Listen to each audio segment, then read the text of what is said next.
It's time for MacBreak Weekly, our sleek peek, our annual. It's a week before WWDC. What the heck's Apple going to announce show? Andy Ihnatko, Alex Lindsay, Jason Snell are here. We will talk about all the things Apple might and might not talk about. Apple Design Award winners and finalists. And how could you use 20 iPhones to make a movie? All that and more coming up next on MacBreak Weekly. Podcasts you love. From people you trust. This is Twit. This is MacBreak Weekly, episode 975, recorded Tuesday, June 3rd, 2025. Sleek peek. It's time for MacBreak Weekly, the annual, the week before WWDC, we got nothing to say episode, which means it'll probably be really, really long. Jason Snell is here from sixcolors.com. Good to be here. Far be it from me to advise a broadcasting professional such as yourself, but starting your show saying we got nothing to talk about doesn't seem like a recipe for success. It's the new sleek peek version of MacBreak Weekly. Thinner, lighter, and less filling. Well, goodbye, everybody. Hello, I must be going. You know, this is called confidence, Jason. I know our fabulous audience. They're not leaving us. Is going to say, I don't care. You guys talk. Just talk for 3 hours. I got to commute. Listen. Sounds like us. Sounds like us. Andy Ihnatko is also here from the library. Hi, Andrew. I'm excited because that means we have more time to talk about, really get into the Patty LuPone, Otter McDonald beef. God, you know, when you get your rap beefs between Broadway stars, you know there's something going on in the culture. I'm just saying. When people are saying, oh my God, she actually apologized for something she said, you know this person has led kind of a life. What a life. What a life. Actually, you know, we do have quite a few stories. We're going to have some fun. This is actually not a lightweight episode by any means. Thank goodness Alex Lindsay's here from officehours.global. He's no lightweight. He is also a sleek peek. Hello? Something like that. Hello? Something like that. What does this sleek peek mean? What this thing? Sleek peek. It was tweeted. Nobody knows. Yeah, no one ever knows. We all guess. It's notable for people who like to pick apart such things because that wasn't what it originally said. It originally said something different. It. Yeah. So why? And as you let off the show with, we have the world has nothing else to talk about. Apple. It's speculation because it's the quiet week. Yeah, Monday. Micah Sargent and I will do the keynote. We'll be doing it all day. Yeah, we're bringing our lunch. Literally, Micah is getting a lunchbox, as am I.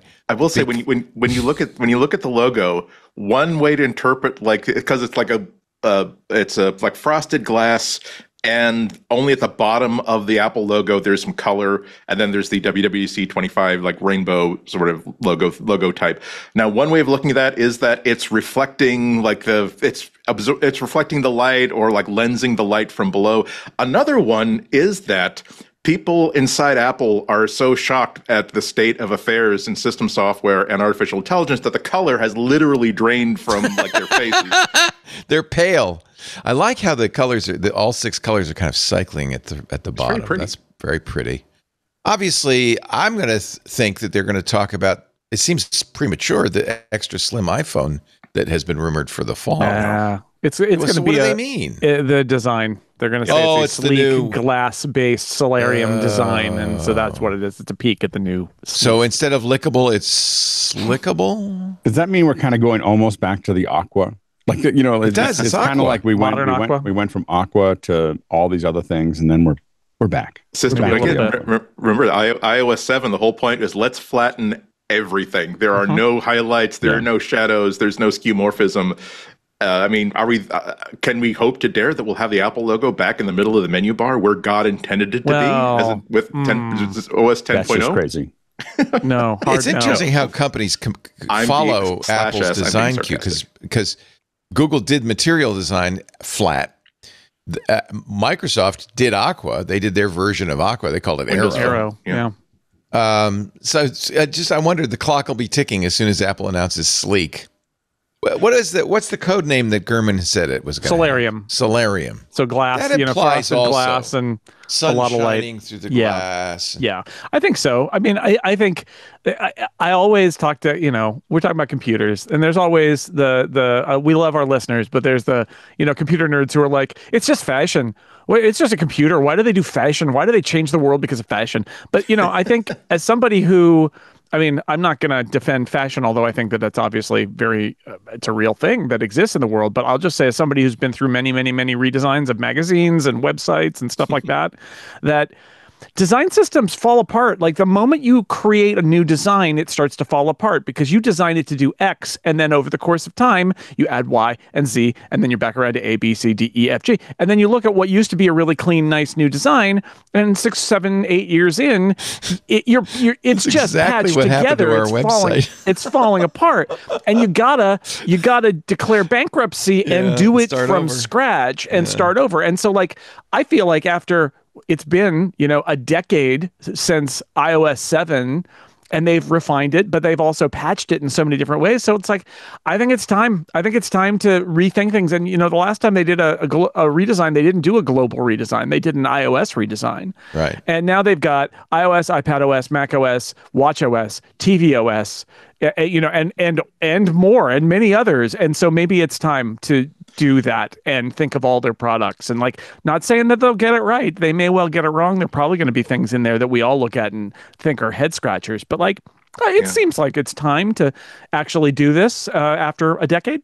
Yeah. And iOS is a good example. It was pretty outrageous when it was released. They went way, way too far and just removing quote clutter, unquote. It was like you took a system where it wasn't just simply that, oh, things are different now and I'm unfamiliar. It's like, no, I'm literally looking at this app and I don't know what to push to do the thing that I want, where to touch to do the thing I want to do. Text button? And wow, every line was really thin, but they kept over the next couple of releases, they kept the original intent, but they basically dialed it back a number of steps. They learned from feedback and they fixed it. So it's Jason made a whole bunch of good points. I would add to that is that the world changes around your design. And what people are seeing and what people are experiencing changes over the next 2, 3, 4, 5, 6, 7 years until suddenly people are asking, why are you spelling progress with 2 Fs? Isn't it soon to be called progress, not progress? And this is what Google was doing with Material Design Expressive, where they weren't really revolutionizing it when they introduced it 2 or 3 weeks ago, but they basically made the case that here's some things that we think will make it feel more emotive, more like something that is 2025 rather than 2020, starting with something that was already very good. Let's figure out a way to modernize it in a way that doesn't alienate people. I think, was it Mac Rumors or Apple Insiders? They published I have a note in the show docs, but they did a roundup of what they said. Oh, here are the new user interface elements of the next iOS, the next macOS, which was completely speculative, but it turned out to be a very nice little rundown of here are things that were introduced in Vision OS, which lots of people are anticipating are going to be informing this new interpretation of macOS and iOS and everything else, which is very, very interesting. It's not going to make it, if true, it's not going to make it look like Vision OS. It's going to make it look a little bit more modern, leveraging a lot of what the graphic capabilities and the processing capabilities are of modern Apple silicon. Well, and I think that Apple probably is more than anyone else, trying to get they have all these different operating systems with all these different legacies, and over time, I think they're always trying to pull them together, so that that the visual experience you have on these, as much as it makes sense, is looking more and more like they all kind of fit together. That you're not changing one mode of operation, one way of doing things, or a look based on the platform that you're on.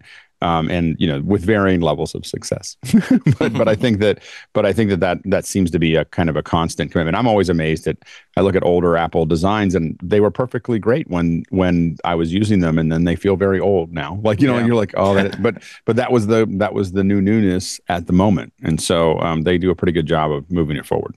life moves on and the world moves on, and you got to kind of keep pace with it, and as well as, again, hitting reset every now and then. And so Andy mentioned just how jarring iOS 7 was, and it really was. Yeah. But I will say, I always want a redesign to go a little further, and then kind of rein it in. Because I feel like if you don't push things too far, you can't find out the places where it was good to push and the places where it was bad to push. But then you got to be responsive to feedback, and then you got to start to dial it back. And iOS 7 was a good example where like they dialed it back and it became a much better design, and that we all kind of lived through the pain. And it'll be an interesting summer, right? Because they're going to drop this design on us next week, and then there will be a beta period. And what do they stick to their guns about? And what do they say?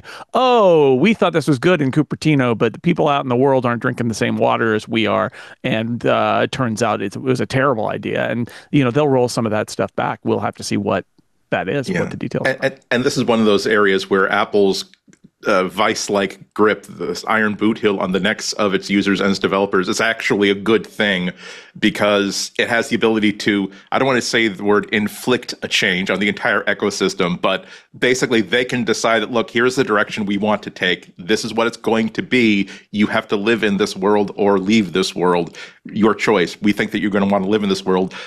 On our side, we will realize if people hate things that we're doing, and we will respond to feedback. But you can't do this sort of thing in Android, really. You can't do this sort of thing in Windows, really, because they'll push back, or they'll say, oh, okay, that's cool, but we're just not going to upgrade to this. We'll just stick with an old operating system. Or we, even as an OEM, like, we are not going to burn this into our systems. We're not going to apply these changes because we're just simply taking the code you give us and we can reinterpret it. Apple, however, they can really move the bar forward, and that's why I agree with Jason that I hope that they go a little bit too far and then dial it back, rather than saying, what if we change the radius of this button from 6 pixels to 4 pixels? Like, let's A/B test it. Like, no, make a decision, have a point of view, design it. So one of the reasons Apple's spending all this energy on design is because they have so little to say about the most important technology in the world today, AI. And they got badly burned a year ago. Gurman's saying it's not going to be a big WWDC on Monday. He says Apple needs a comeback, but that probably won't be happening at this year's WWDC. People within the company believe the conference may be a letdown from an AI standpoint. In fact, I think we should have a little betting pool. I hope it is. How much AI is mentioned at all? I know I say this every week, but I just don't think it's that important for Apple to have this done right now. Like, I think that over time they have to figure out how to build it into our experience, and there's all kinds of advantages they can take with local LLMs, with the secure LLM that they're working on. But what I'd love to see more of is, how are we going to allow you to get to ChatGPT faster, or integrate it more into what you're doing, or Claude, or whatever it is. I'm more interested to see Apple talk about integrations than I am talking about what they're going to do, because I'm using AI every hour of every working day, for something.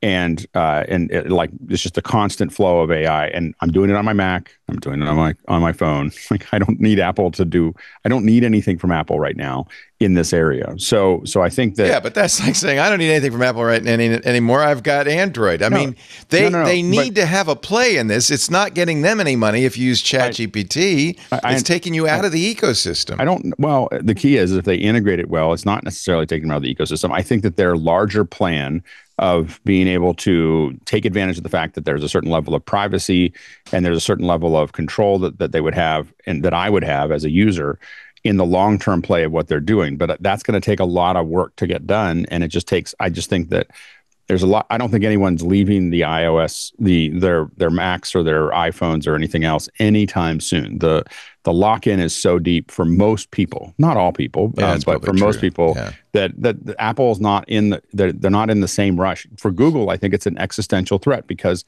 Android's cute, but most of their money, like when you do any Google event, their money is made on ads. Let's be clear. No, like, all Android the other is stuff not.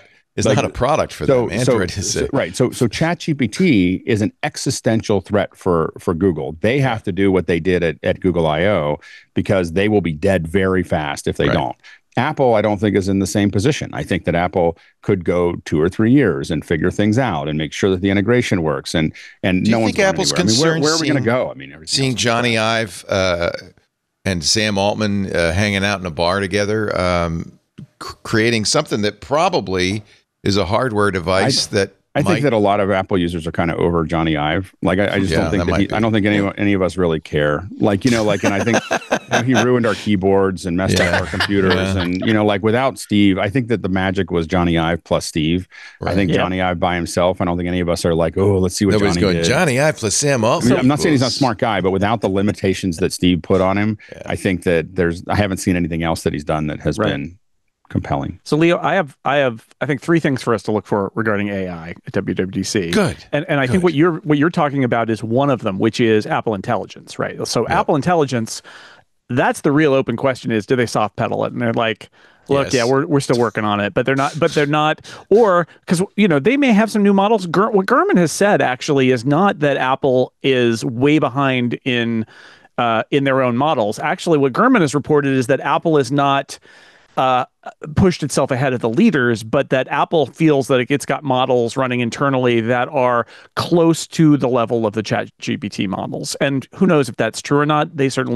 Somebody talks to Mark Gurman and says that to him. So maybe we'll believe that. But so that is a question I have is like, are there new models? Are the new models better? Do you say we've improved our models a lot? Do they show, hey, Image Playgrounds doesn't make horrific images anymore. It looks a lot better now. There are things that they can do, and that's the home-baked stuff that ultimately will be table stakes. You need to have a good model that is a foundational model, mostly because of number 2, which is how do app developers get access to Apple's models or other models? And I think that for a WWDC, which is supposed to be a developer conference, I think that's actually really important. And if you talk to developers, they're like, yeah, it'd be really nice if I could use Apple's LLM to summarize content in my app or generate an image or do stuff.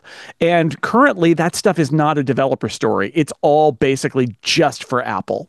And so this year they could say we're improving our models and our app developers can use our models now for free on device or maybe even private cloud compute, but starting on device. That's a great message. And that's AI message number 2. And number 3 is what Alex wants, which I think is something to definitely watch, which is, are there new partnerships? Because one quick way that Apple can diffuse a lot of the tension about Apple's AI strategy is to say, not only are we building our own models, but it already works with ChatGPT. That integration is deeper. We're also adding Gemini. We're also adding maybe some other partners as well. You can choose the one you like. You log in, you use your subscription or credits or whatever, and the job is done. And so those are the 3 parts. And that means I think that there's a substantial AI portion of the keynote, but it's in those different areas, and some of it I think needs to be Apple saying it's not, don't put this all on us. We're also going to be a really good partner for those guys over there, whoever they might be. And if they said in a developers conference, here is Claude totally integrated into Xcode, and we've trained it all. There's a specific model that we've trained against all of our documentation, against all of our, we've very specifically worked on making sure that Claude has all the information you need. They put that in the State of the Union, though. They put that in the afternoon. Yeah, they may, but I'm just saying that as it may not be the keynote, but the point is they mention it though. They might mention it. Yeah, that'd be a big mention. But having that completely built into it so that people can, build quick. You think Sam Altman, Sundar Pichai, and Satya Nadella will walk on the stage with? I just think I think that they could contrasting colored polo shirts with the Apple logo on them. Yeah, I think Google, it was interesting because at the Microsoft event they did have Elon Musk and Sam Altman. Remember, this is all pre-taped, but Sam was there last year when they announced. Physically at the event, he wasn't. I think in the video, but he was absolutely there walking around at the event. Or is he the enemy now? I mean, I don't think so. You saw those court documents. They want to make an assistant to basically replace Siri. Yeah, I mean, but I mean, I like to piggyback on what Alex keeps saying, because I think that it's a contrasting sort of model where, Google needs to find a way to replace the more than half the money that it makes on advertising. Apple needs to make sure they protect the more than the half the money that they make on hardware sales. So it doesn't really matter so much to them if they win the crown of, hey, wow, we've got this great foundation model that is wonderful, and the privacy is better than anything else you're going to see everywhere else, and it runs great, and there's no ethical issues, and there's no environmental issues. All they care about is, will it help us sell more phones? Yes, great, let's do it. So they're very, very much on board with, if OpenAI wants to create essentially a replacement for Shlomo, something that's so good that you just forget that there's an onboard Apple assistant at all, that's not a problem for Apple. Okay, if they want to if they want to make sure that developers who are all in on Gemini can make their apps that incorporate Gemini, that's not a problem for them. So long as it helps them continue to sell hardware, they're going to be good with that. So pride doesn't come into this. I feel like culturally they hate the idea of saying, "Oh yeah, we're just a platform." Well, I think, like I mentioned the table stakes before. I think that they are not at the point where they're going to say, "Well, we give up." I think that Apple believes that there always needs to be a foundational model 100%. that they own. But I think that they also realize that, especially as long as they're not number one or a leader or so good you don't need to use anybody else, that making deals with these other leading AI companies and giving people choice, it may not be, again, it's like this classic thing. Yeah, they'd love to have complete control and lock everybody else out, but that really happens when you invent it. And they didn't invent this. They're behind. So instead, you make deals to make the iPhone the best place to have all of those things happening on a smartphone. And the advantage that they've got is that the alternate platform is owned by Google, who is the arch competitor of every other AI company, and is coming for them. So Apple's got a lot of advantages there. And I think that's, again, I think there's some tension, but right now the expediency and wanting to win and wanting to protect the iPhone probably comes way ahead of wanting to be the only model on their platform. And I think that, but I do think that if Apple plays this well and doesn't keep zigzagging and doesn't worry about today and thinks about tomorrow and next year and so on and so forth, 3 years from now, we're going to be on the show having people want to figure out how they can get the EU to crack open Apple's AI, because it's so tightly wound with the hardware, and it's working really well, and it has all this privacy things, and Apple's not going to want to let anybody else have it. I think but I think that because that longer thing that they talked about last year of being able to use the hardware, and especially when you're designing the chips, and you're designing the operating system, and then you're designing the AI, there is a huge advantage that does not happen overnight, but does happen over years, that becomes very hard to compete with. And I think that Apple just has to stay focused on what that looks like, because being able to handle 80, not how to, figure out how to take over the world might be it, but being able to just have my phone constantly grabbing information that I might not be comfortable handing to anyone other than Apple, having it constantly looking at that information and constantly finding things for me in a way that I don't feel like all the data is going to be sold to somebody else. I think that is a compelling argument for them for their type of user. The question is, can you do that? If so that's the real question. And I think it's one of the reasons Apple's behind. We're going to find out. My theory is all this hand waving about a new look and feel and a new way of naming it is a good way to distract people from it's a thing. What they culturally feel like is a crisis. I agree it's not a crisis, but culturally they don't want to be a platform for other people. They want to be. That's why they made Apple Maps. They don't. Yeah. They want to do it all. Well, they don't. We're going to take a break. We'll have more in just a bit. There is another big announcement we're going to hear on Monday, and we'll talk about that in just a little bit. You're watching MacBreak Weekly with Andy Ihnatko, Jason Snell, Alex Lindsay. This episode of MacBreak Weekly brought to you by Melissa, the trusted data quality expert since 1985. We've been talking about Melissa almost as long. They've actually been around longer than we have. Wow. Melissa's address validation is literally state of the art, is the gold standard. But what's great about Melissa is they don't rest on their laurels. They're always expanding, always doing new and interesting things. For them, it's all about data science. They have just added, for instance, their address validation app, and my daughter is very excited about this, as is my son, for merchants in the Shopify App Store. It's right there in the store. You can enhance your business's fulfillment, even keep your customers happier with Melissa. They've got all built in, so it's part of your e-commerce solution. They've got enhanced address correction, which will correct and standardize, which is very helpful for delivery, addresses in more than 240 countries and territories. Melissa also adds missing components, things like postal codes. They ensure compliance with local formatting rules. And Melissa's address engine is certified by leading postal authorities worldwide. So you're getting addresses they approve of. That's good news. Smart alerts will warn in real time as your customer is entering the data if there's a potential issue with the shipping address that goes, hey, we can't ship there. Is that right? And then the customer goes, oh no, let me update the information. That's before you even see the order, before it's even processed. That information is clean when it gets into your database. Now, a business of any size will benefit from Melissa. Their data quality expertise is much more than just address validation. They are truly data scientists. They will do data cleansing and validation in all kinds of areas. Healthcare, for instance. 2 to 4% of contact data in healthcare becomes outdated every month. Millions of patient records in motion demand precision. Only Melissa can do that.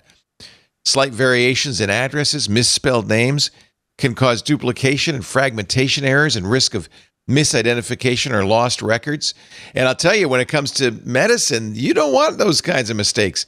That's why so many healthcare businesses use Melissa's data enrichment services to remove that gap. By using Melissa's enrichment as part of their data management strategy, healthcare organizations build a more comprehensive view of each patient, which supports continuity of care and timely follow-up. Your care is better, and it's because Melissa's there. Melissa's approach aids in predictive analytics as well, allowing providers to identify patterns in patient behavior or medical needs that can inform preventative care. Data is safe, compliant, and secure with Melissa. That should reassure you because so many of the areas Melissa's in have regulatory concerns. Melissa's solutions and services are GDPR and CCPA compliant. They're ISO 27001 certified. They meet SOC 2 and HIPAA high trust standards for information security management. That's why so many businesses, so many organizations use Melissa. Get started today with 1,000 records cleaned for free at melissa.com/twit. That's melissa.com/twit. We thank him so much for supporting MacBreak Weekly. Actually, MacBreak Weekly brought to you today by the number 26. So this is a Mark Gurman scoop. Maybe I should call it a scooplet. Apple says, or Apple plans, he says, to rebrand iOS to iOS 26. Give it the year, macOS 26. Do you think that's credible, and why? It makes sense logistically, doesn't it? I mean, to get everything in sync, given if they are reunifying everything under a new I'll give you experience. the cautionary tale. Microsoft did this. Remember Windows 95? Remember Windows 98? The problem was in the year 2000, people were using Windows 98. Yes. And then went, hey, is this old? But now it's 75 years before anybody has to care, and we don't care. So go for it. Knock yourself out. Apple has traditionally 80-something% adoption rate Everybody on every single upgrades. update. Anything that can run this OS will be updating to this OS. So, and I have to admit that sometimes I get confused about. Are we on 15? Are we on 6? Oh, wait, it's no, hard is to that remember Android? the numbers. Yeah. I mean, if they're going to be doing a major update every single year like clockwork anyway, it just makes sense. It's also confusing. You've got iOS 18, watchOS 12, macOS 15, visionOS 2. I mean, they don't. So they'll all be for the year, right? They'll all be 26. Is that right? Like sounds new like car models. It'll be in the fall. You get Makes the new sense. model. Yeah, I mean, I think it totally, like, it, I never know what I'm supposed to be on. Like, I'm always trying to figure it out. And then you have names of, is it Sonoma or is it this? And we'll still I think they're still going to do Sonoma. They're going to do Tahoe, right? Yeah. Tahoe. They're still going to do that. But It'll people be don't macOS call 26 Tahoe. 26 Tahoe. Yeah, you got to get a New from 26 GM, right? Tahoe and go off road. Yeah, I mean, exactly. that's another thing I can never remember. I always have to like do a search for. Okay, well, I know is it the now is it like Frozen Tahoe? Is it Mountain Tahoe? Because this is the next version, but it's only a 0.5. Well, very release. important. It's California Tahoe, not Nevada Tahoe. Okay. This lake spans 2 states. And it's very important that it be California Tahoe. I just want so it's not the side where Fredo Corleone got shot. It's the other side. It's the fun in the sun. Actually, technically, Andy, that was at the Calneva Resort, which is right on the state line. So it depends on like where that boat was. It really depends on who's investigating where that the body crime. settled. Yeah. Good point. I think there's a think piece about this. Thank you. Okay, I guess. I mean, it doesn't matter, right? It really doesn't matter.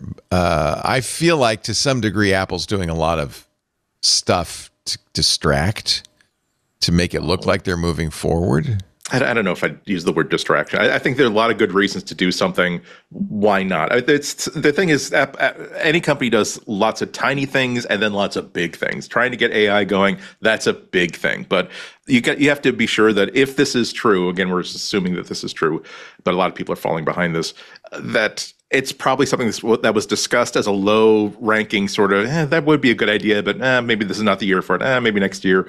And then you get more and more converts on the side of, you know what, let's just do it. Let's just pull the plug. The next time we have a big redesign coming, let's just underscore it by calling it, hey, by the way, we're also reunifying everything under a number for the year. Yeah. Well, now they're committed now. They got to update every year, right? But they've been doing it. When's the last time they failed to update? They do it every year. Right? Have they ever? They are already committed. WWDC kind of drives that. Like, what are you doing? It may not be a lot, or maybe a little, but it's happening. Yeah. All right. I'm just thinking about downsides. Microsoft's experience probably isn't, because they didn't update every year. Yeah, again, it's embarrassing. Last night on last week's John Oliver show on HBO, they made the point that some of these air traffic control computers are still using Windows 95, and it's like that sounds pretty old, doesn't it? And that's not a problem that like Apple community has. Again, right. No, though they do not use Macs for air traffic control. Floppy disks, no. There is also from Gurman the rumor or the story that shortcuts will get AI features. That actually could be cool. Yeah, this was rumored a long time ago, and he says this. So there's a category of his stuff where he knows people are working on it, but he doesn't think they'll actually announce it, because one of the things that Apple has learned from getting burned last year is if they can't ship it by the end of this year, if they can't ship it by what they would probably call, sometime this fall, that they're just not going to announce it. He says they were planning to, but delays could see it appear in 2026. Right. I think every feature is now getting a gut check, which is, can we actually ship this? How confident are we? Because there's nothing stopping them from announcing more features in stream over the course of the year. They don't need to announce every single feature they're going to work on over the next year right now. They can hold some stuff, and that saves them from being embarrassed about promising something it can't deliver. But the idea, he reported about this a while ago, and it seemed kind of weird. It was like, you could use AI to write an app for you and write a shortcut for you. But if you think about it, this is actually, shortcuts are driven by app intents, which are little bits of code in apps that let you control parts of apps. And app intents and using AI to control app intents and therefore run your apps for you is a part of those things that they announced and haven't quite shipped yet. Well, an interim step could be to make the shortcuts, which is supposed to be, shortcuts are supposed to be less than programming, and they are less than programming, but they're still more complicated than most people are ever going to want to use. So if you could use AI to say, can you build me a shortcut that does this thing? And it said, you've got these apps and I can do this and this and this, and let's try it and see how it works. That would be pretty awesome, because the whole point of user scripting is not the noodling. The noodling is fun and all, but the point is to get something done. And if you could use that shortcut system to get something done and save a little icon, or have something that you can just speak into your phone that just does a thing for you that would otherwise have required 3 steps, that's great. That's awesome. That's a great idea. Is anybody doing vibe coding with shortcuts at this point? I mean, I guess you could. You can't. I mean, it's very hard. Yeah. There are some people who've tried to make shortcuts a little more codey, but the problem is it's a lockdown format. You can ask an LLM about building a shortcut, and it will try to help you, but then you're going to have to go through the steps. A lot of what vibe coding happens is shortcuts can run Apple scripts, and they can run Python and command line commands and all sorts of things like that. So you end up vibe coding kind of like the command to put in a shortcut. I actually have vibe coded a little bit using AppleScript, which is hilarious because that's an ancient format. Yeah, but it knows it. The older, the better. There's so much data of AppleScript on the internet that it will write decent AppleScripts. Yeah, and Claude does a great job with Common Lisp. Yeah, right. Because it's old. Stuff. Right? It's old and it's well documented. Exactly. Right. So yeah, the idea that you could vibe code shortcuts down the road is awesome, and I think it's a good idea because it's hard to do that because it's a very specific format that you can't really get into, and so it can't give you something to copy and paste in to shortcuts. That's a complete shortcut. Yeah, it can't. It couldn't do that. No. I mean, there are like workarounds. So there's this thing called Jelly Because you have to drag and drop actions and stuff like that. Well, yeah, exactly. And it's not a standard. It's not a standard file format. There is an app called Jellycuts that actually tries to turn shortcuts into a programming language. But even there, you've got to like install an app that runs and a block that runs inside the shortcut. It's complicated. So Apple, you could always use the AppleScript tool in shortcuts to run an Apple script. That's the trick. That's how you do it. Is you take. I have vibe coded absolutely some stuff using Python, and the Python is wrapped inside a shortcut that does things like grab information and then put it on the clipboard and all of that. And in the middle of that, it runs a Python script to do something, and that works great.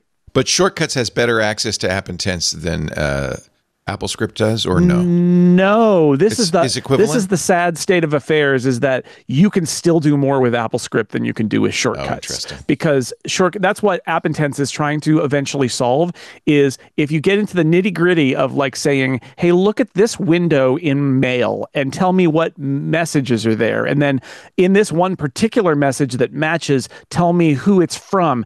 And like that level of granularity is not something shortcuts can do in basically any app. And so that's why when they say shortcuts is the future of automation on the Mac, there's a big missing piece, which is, well, what do you do with the level of detail that AppleScript offers? App Intents is the start of an attempt to get there, where there's more granularity inside apps. This article from 9 to 5 Mac by Michael Burkhart: Google Gemini integration in Siri might be a bigger deal than we initially thought. There have been rumors that there will be Gemini support in Apple Intelligence alongside ChatGPT. But Google at Google I/O made a big point of the fact that the reason Google Intelligence is good is because we know everything about you. We have something we call, and I'm quoting them, personal context.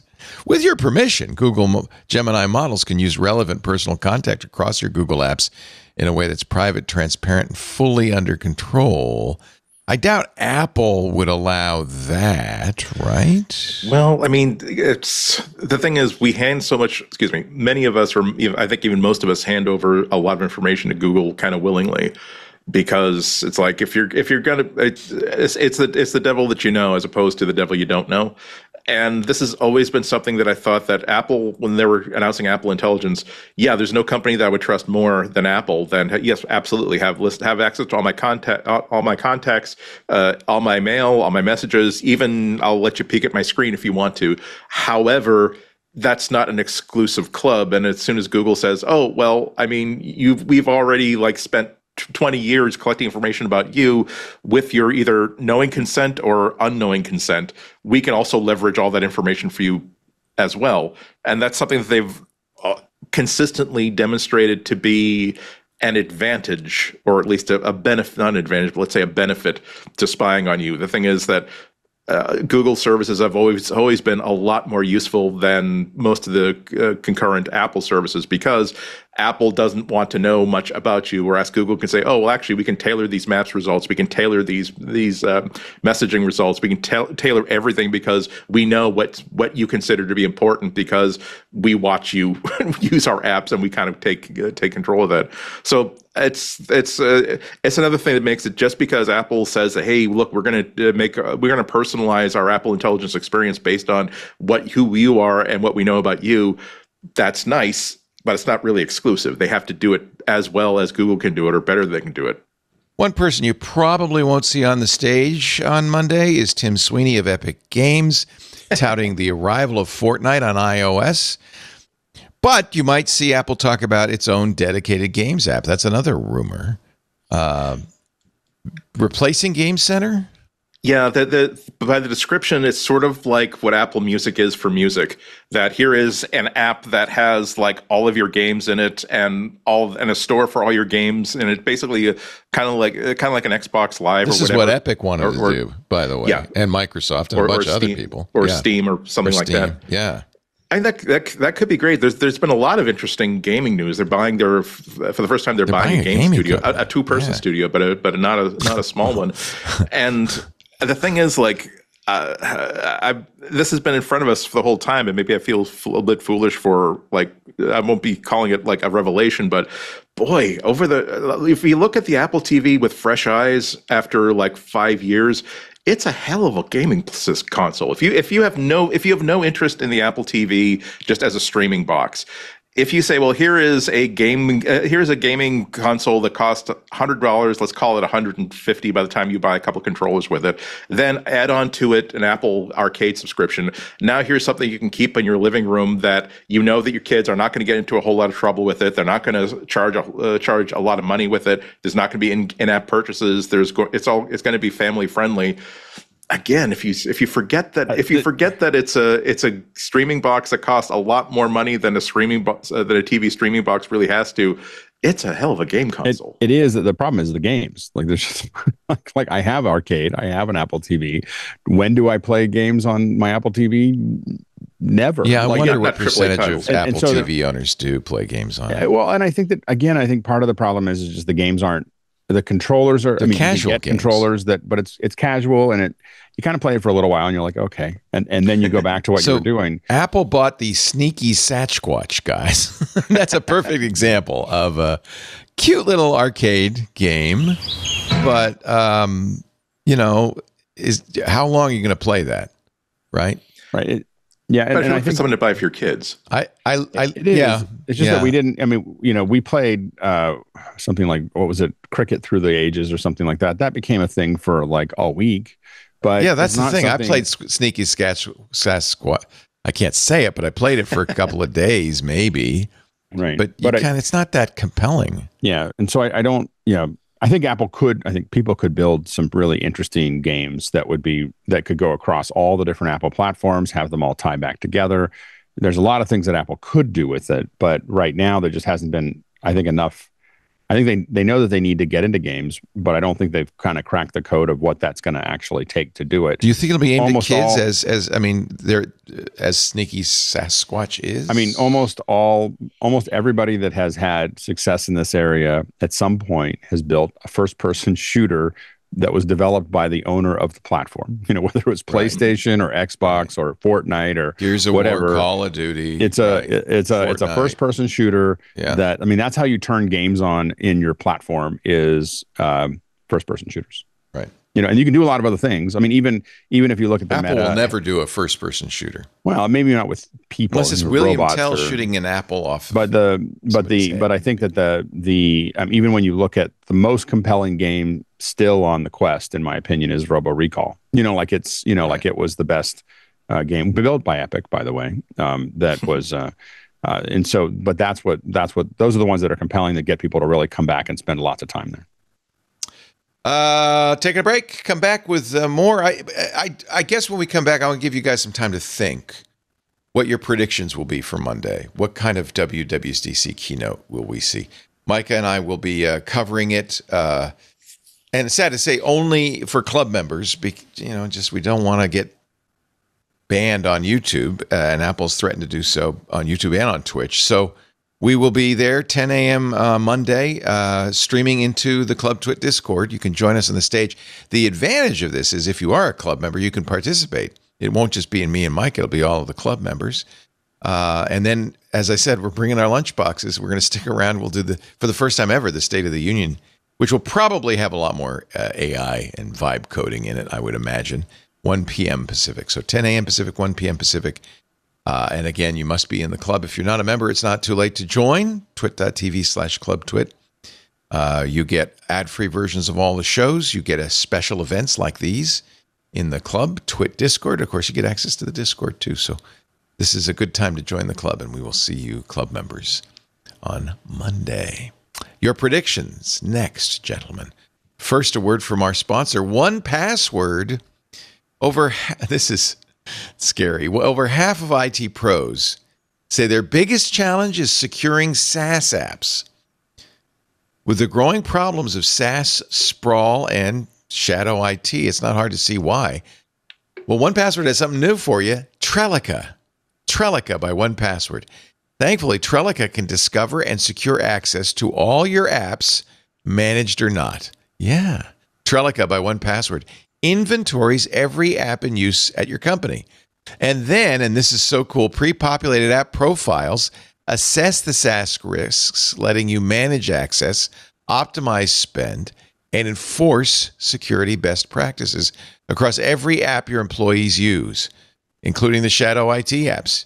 So you can now manage shadow IT, securely onboard and offboard employees, meet compliance goals, all with Trellica by 1Password, a complete solution for SaaS access governance. And it's just one of the ways that extended access management helps teams strengthen compliance and security. 1Password's award-winning password manager is trusted by millions of users, over 150,000 businesses, from IBM to Slack. Now they're securing more than just passwords with 1Password extended access management. Of course, 1Password is ISO 27001 certified and has regular third-party audits and the industry's largest bug bounty. That's how 1Password exceeds the standards set by various authorities. It's a leader in security. Take the first step to better security for your team by securing credentials and protecting every application, even unmanaged shadow IT. Learn more at 1Password.com/MacBreak. That's 1Password.com/MacBreak. All lowercase, 1Password.com/MacBreak. Thank you, 1Password, for many years of excellent products and for supporting MacBreak weekly. So will there be any surprises, Jason Snell, on Monday?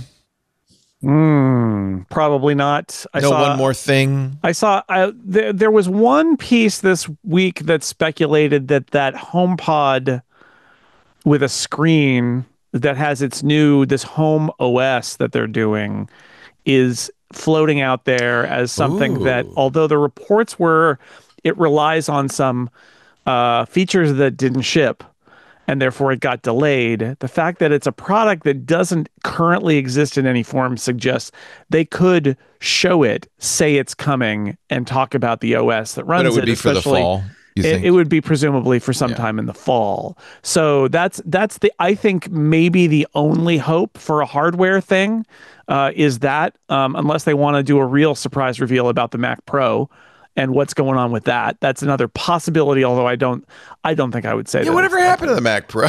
I forgot about that. Yeah. And there's supposedly there's AirPods, Pro 3 coming at some point, but again, that feels more like an iPhone event. Any announcements about M5? Only when they get the hardware, right? And that's not expected until the fall. Okay. Andy, what do you think? Any surprises? No. I think that if there's any, the idea of showing off a HomePod, if they've got something to show, sure, they're gonna. It'll cause a lot of happy jollies to start to prime the pump for. Hey, here's something that you're going to want to spend 30% more than market rate for in September when we ship this in time for holiday buying season. There are a bunch of rumors over the past month that. Particularly from Gurman, saying that they really want to ship it this year, so much so that they're willing to basically trim back features to make a holiday ship date. And then, just like with the Apple Watch, they know that if they get the hardware right, they can always add on features like next year or next season. It doesn't matter.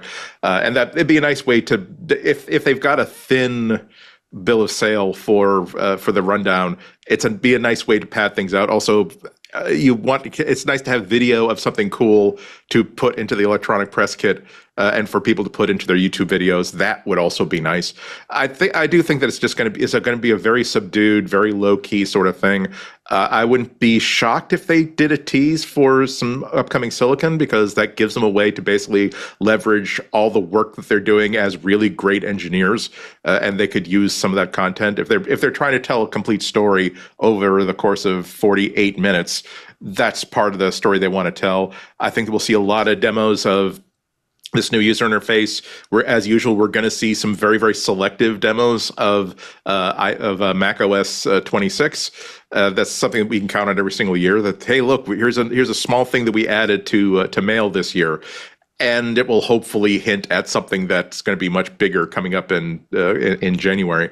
I don't think it's going to be terribly exciting. If there was a year that we could ever put onto the wager board a musical guest, I think this might be it, because it's not as though they're going to have a really big story that they're going to want to try to tell. Last year, they had to tell the story of artificial intelligence. That didn't work out quite so well. I think this is just going to be the annual first day of WWDC State of the Union.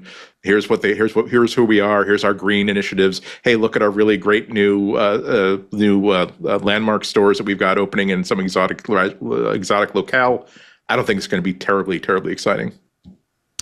All right, your chance to tell us, Alex Lindsay, how exciting Monday's going to be. Flax to gold with your iPhone. I hear that's the rumor that I've been hearing. If you can guess the name of right iOS into the 26. USB-C. Yeah, exactly. I think that there's certain threads that I think we're probably going to see, probably some new initiatives related to animojis and all the other fun stuff that the kids like with the new operating system is going to be like, how do we do cooler things? For instance, maybe you can have your Apple Intelligence make a character and then actually make it talk, that kind of thing. They're not that far away when you look at how they're generating that geometry. I think that you'll probably see some updates for the Vision Pro, where there's I think that obviously the Vision Pro now is out. We talked about how to build for it. I think generating content for it and figuring out how more people build something that people want to play with it, I think is going to be very important. So I think I would expect to see things that are around guidance in that area. So I think that we'll probably see the Blackmagic camera on stage. That would be cool. I'd be surprised if we don't. It's getting pretty close to the rumors are it's getting pretty close to the Surface. So it sounds like that they have at least one. There was one at NAB, so there's no reason. Would they show it off, or would it just be there taking pictures? I think that no. I think that they'll show it on stage. They might show some of the footage. Talk about what that means. How much time will Apple spend on Vision Pro? Oh, I bet you 15, 20 minutes. Really? I bet you there's stuff. They're still all in on it. Yeah. I don't think that they're not going anywhere. So, because I think that the real issue, and we'll see where they go with it, is the content, whether it's video content or 3D content or entertainment content. It's really the platform's there. It's just a matter of giving people the tools. And we can say, well, developers just aren't developing for it. Well, developing some of this stuff is pretty hard. And so if Apple builds better libraries and better guidance and so on and so forth, there's a lot of things that could be done. There's been rumors that Apple has been working on AI to 3D, and that would be really interesting for users, for Apple Vision Pro users and other users there. So it would be interesting to see, what that looks like. Anything to do with the camera is always going to be interesting to people. Yeah. And then the big thing is, I think that there is going to be a big play for the integration between something very tight. There's already some integration with ChatGPT, but very tight integration with a third party to Xcode. That's a WWDC announcement. Good point. That is that's the thing that I'm waiting for. And if I don't see that, that's the only thing I really care about. Is all the other stuff is like, yeah, whatever you want to announce, it's all cute. There's nothing I'm waiting for them to release. But what I do want, as mostly a vibe coder, I have to admit these days, what I mostly want to see is the ability to build more apps and better apps without writing any lines of code. Yeah, there was a good rumor, I think it was originating from Gurman, that one of the things that they're going to be doing is at least giving developers access to Apple's foundation models, so that, Apple Intelligence will not exist as a feature on the side of the box, but to cite a really great example that Jason gave a couple of weeks ago, that if a developer of a podcast catching app wanted to introduce a feature where it automatically creates transcriptions and then sends that up to a server so that everyone can get transcriptions. They could simply add that to the feature without having to, and keep it all in the Apple family. I'm sure that Apple developers sense that Apple's going to get AI right at some point. Best to be on board early so that they know what these tools are and how they can use them to enhance their apps. And I think that what is a developer changes too. I mean, so a friend of mine, CJ Covell, and we have this complaint that we can't have our own reflection maps inside of Motion because Motion has its own environment maps, and we use Motion a lot, and we can't do it. We want to have different reflection maps. So we figured out a way to if I take a Theta image and I make an EXR of it, we mostly CJ vibe coded this one where it basically, you throw it onto the app and it builds all of the reflection maps that Motion requires. And then you hit a button, and this is the kind of thing I can't sell it this way, because you hit a button and it actually opens the Motion package and says and so that you can grab so that you can take Woods or whatever and replace it with your own reflection maps, right? And so, but that is that is a non-trivial set of math and everything else to do all the things that Apple was doing to build those reflection maps, and now it's drag and drop, to do that for us now. But and the reason I bring that up is that that is an example of the kind of apps that a bunch of us are building, where we just go, I need something quirky that I need to solve a problem, and I want to, and I can sit there and just talk to ChatGPT or Claude and get it out the other end. And I think if Apple builds that tighter, you end up with a whole new generation. And I find that my understanding of app development has changed dramatically because I can vibe code, in the sense that, because I'm not worried about, we talked about this last week, because I'm not worried about commas. I'm worried about packages and signing it and doing all the other things and putting all the bits and pieces together to do it. And again, I haven't built anything I would release, but it's solved. I'm solving problems all the time, whether it's on my iPhone or on my Mac, with lots of little helper apps. I apologize, because I think we've been using the term vibe coding and assuming everybody knows what it is, but it's a relatively new AI term for writing code using the AI to do it but with prompts, not with actual computer code. And I'm hoping that's going to be the subject of our AI users group this Friday. I want it to do a little, it'll be premature if Apple does announce something with Xcode, but I want to show Claude Code, and I know we have a number of vibe coders in our club. I think Darren's going to stop by, so that'll be interesting. The things it could do to enhance Xcode, just if all it did was the ability to, if all it did was add Apple's own AI, or let OpenAI do it, or let Gemini do it, basically an integrated tool that's, hey, I'm going to look at the logs of Xcode, so that you can just simply say, what the hell just happened? It would say, oh, okay, it failed because this API needs this permission and you didn't enable it. Just go into this settings of your project and click on this button, and it should recompile and should run. Well, and there's some point where it does it on its own. Like right now, that's what happens with when I'm vibe coding with ChatGPT or Claude. I throw something, it tells me everything I need to do in Xcode, so I just follow along, put it into Xcode, it sends it out, I get an error, I tell it what the error is, it goes, okay, do this, right. And then you put it in, and there's like this extra step. There's some point where it just goes back and forth with Xcode until it's done. Like it should, well, that's what's cool about Claude Code. You don't, it just does it. You don't have to put it in anything. I start getting so much further. I started getting so much further with Xcode. Just the ability to again turn to Gemini and say, "What the hell just happened? What happened there?" And I mean, and part of it's vibe code, and part of it's just, oh, okay. I would have figured that out, but it would have taken me 8 hours because I'm a noob at this. Right. And as someone who's been, when I say I develop apps, I guide teams that build apps for the last 15 years. So for me, this is a really comfortable, because it's exactly the same conversation I was having before, where I'm defining what I need in the app, and then someone's building that for me in pieces. Yeah, that's the old school way of doing it.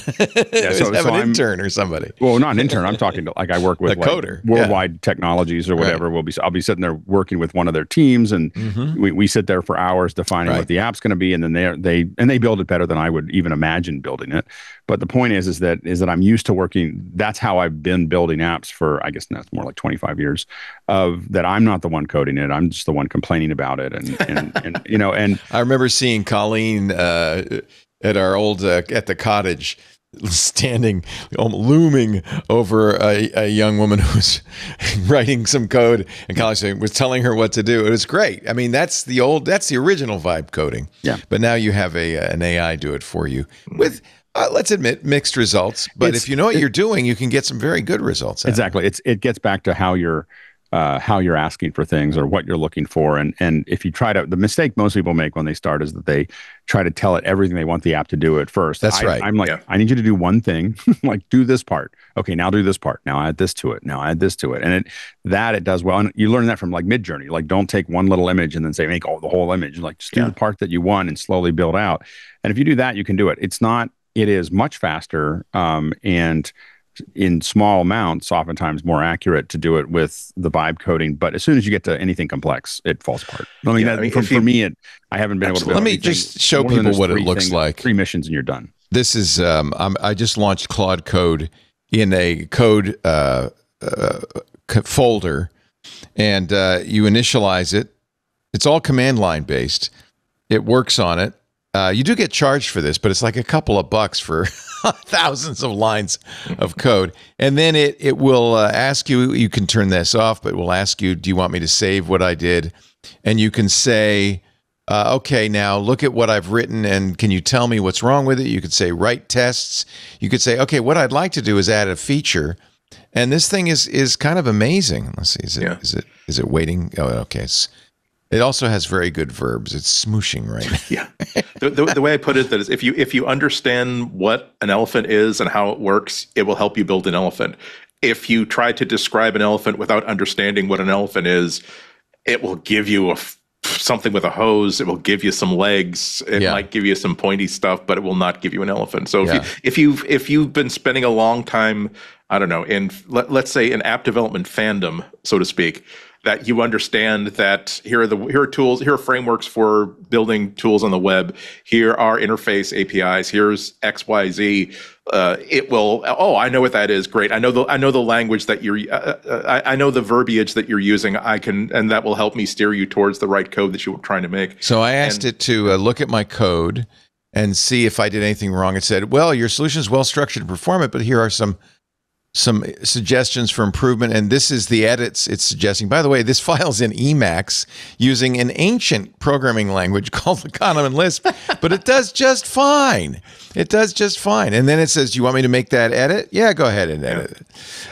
And so it's going to work through my code and improve it, make it prettier, run some tests. People out there who are doing the Sam the Eagle and they're like, no, it's nothing sacred. No, right? Like I'd say this is essentially consuming the old cycles that you spent going to Stack Overflow and going to Reddit and finding an obscure documentation somewhere and finding that there are 3 different ways to do it, what you want, but none of them is exactly right. And so you try to merge the code together and it doesn't work, and you go back and you figure it out and all of that. And like, so much coding that I did, and even back to when I was learning how to build web pages in the 90s, is you look at the source of somebody else's work, and then you try to figure out how to adapt it for what your needs are. And what the LLMs, I would say, what LLMs are literally best at, period, is consuming all that stuff and then just giving you code based on your specs. And it's awesome. And like, I feel like my cycle is actually, it's not perfect, but it's better than what I used to do, which is,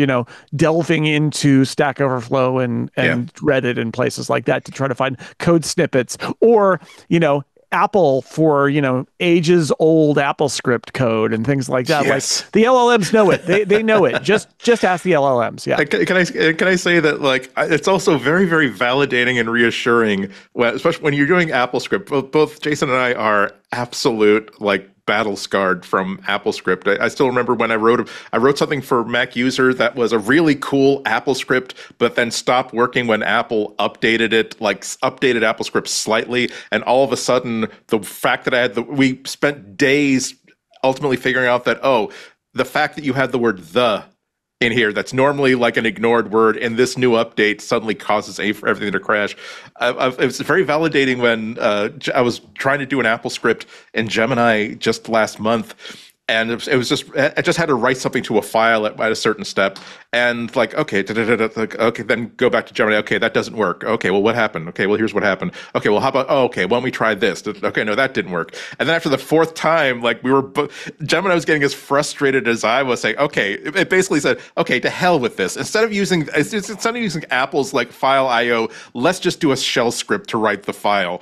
And like, oh, great, that worked. Yep. Like, it even like bent the brain of Gemini, say, okay, screw this.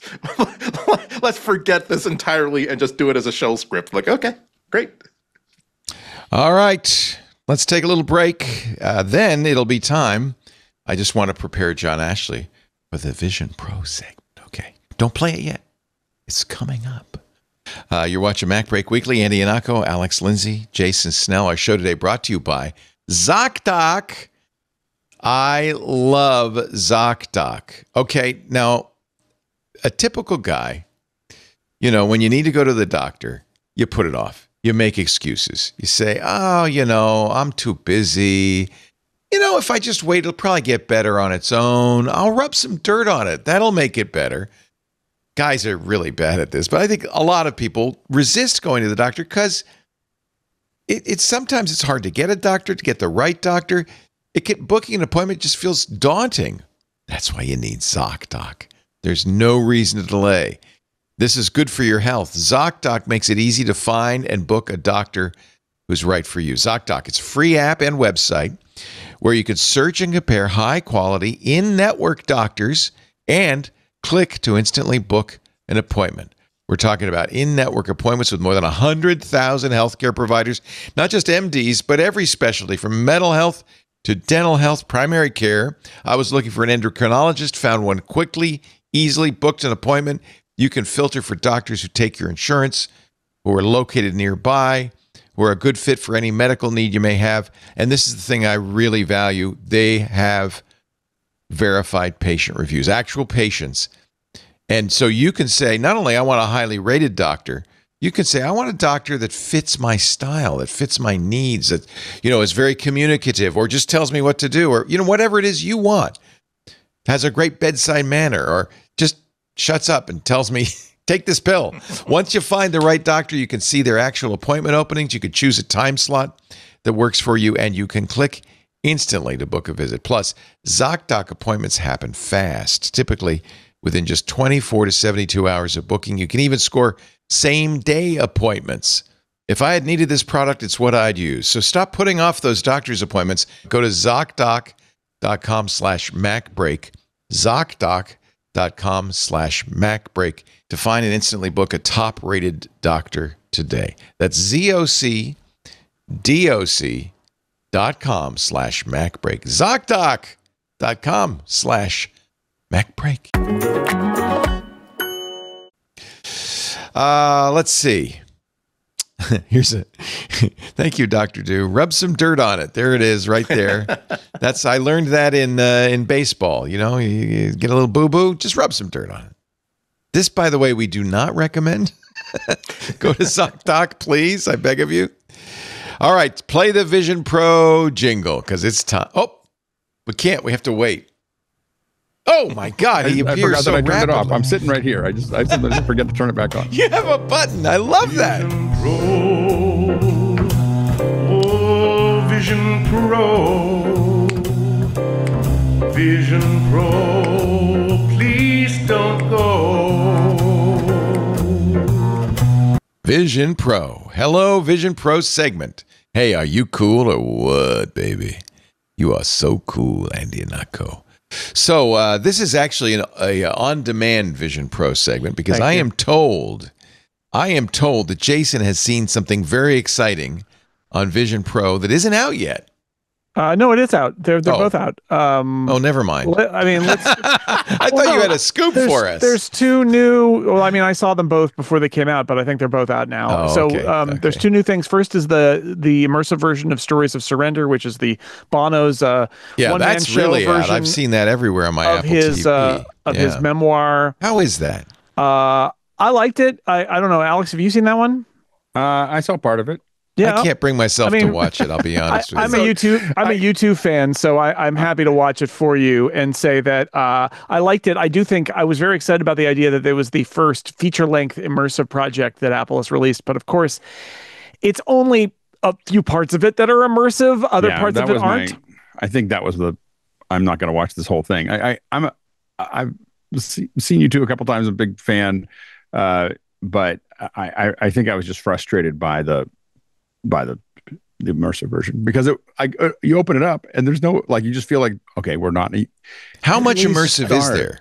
It's not all immersive. I'd say there's about 20 minutes of immersive content, and it's there's so when he sings, when he sings, those are usually shot in immersive. So you're suddenly, it's like switching to, if you're ever in a movie theater that's got partial scenes in IMAX, it's that kind of thing where suddenly it goes from being kind of the 16:9 to being this immersive thing, and you're in the theater with him and he's performing. But I felt like the other thing, they were cutting back. It wasn't all immersive. It wasn't all immersive, although mostly. But the thing that I actually like the most about it is that there's this conceit in it, which is these hand-drawn things drawn by Bono in his handwriting, lyrics, and also drawings of like sketches of people, but little line drawings, and they're animated in the 16:9 flat version, but in the immersive version, they're animated and they are in front of the 16:9 shot, and they expand beyond the frame.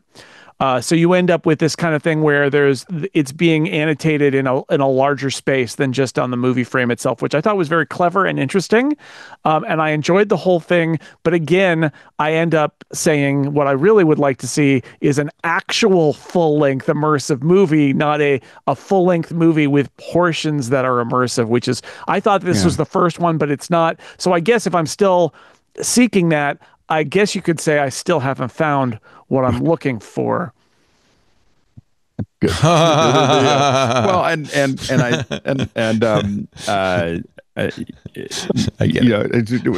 so tempted to just say, well, and it wasn't the sweetest thing, Alex, we may be waiting till the end of the world. but there we'll say Octung baby. So anyway, I think that I looked at it, and I think if you're trying to sell filmmakers on, hey, you don't have to shoot the whole thing in immersive, and you can have some of your 16:9 stuff in here as a test case, I guess that's okay. But I looked at it and I thought, well, for the budget that I'm sure they spent on this, I could have built an immersive stage, like literally a dedicated immersive stage, and done a concert every week. Not with U2 necessarily, but I could have done a concert every week. And would Apple Vision Pros love to have a brand new immersive concert? They could do like an Austin Saturday. City Limits for Vision Pro. And for the budget of this one show, I could have given them or Austin a tiny City desk, Limits. just something. But I could have given them that every single week with a set that was only built for that in LA or New York or whatever. Do you think, I mean, they could go to the Tiny Desk and make a deal with NPR and say, hey, we want to just do a 3D Vision. I think you could now just that the Ursa's is out, right? I think you could add it. The Ursa's not out yet, but I think that they could add that at some point where you add it right next to the middle camera. If I were Eddie Q, I'd be working on that deal right now. Yeah, right. Yeah, no, I because then you have a weekly drop, a new thing every week. Yep.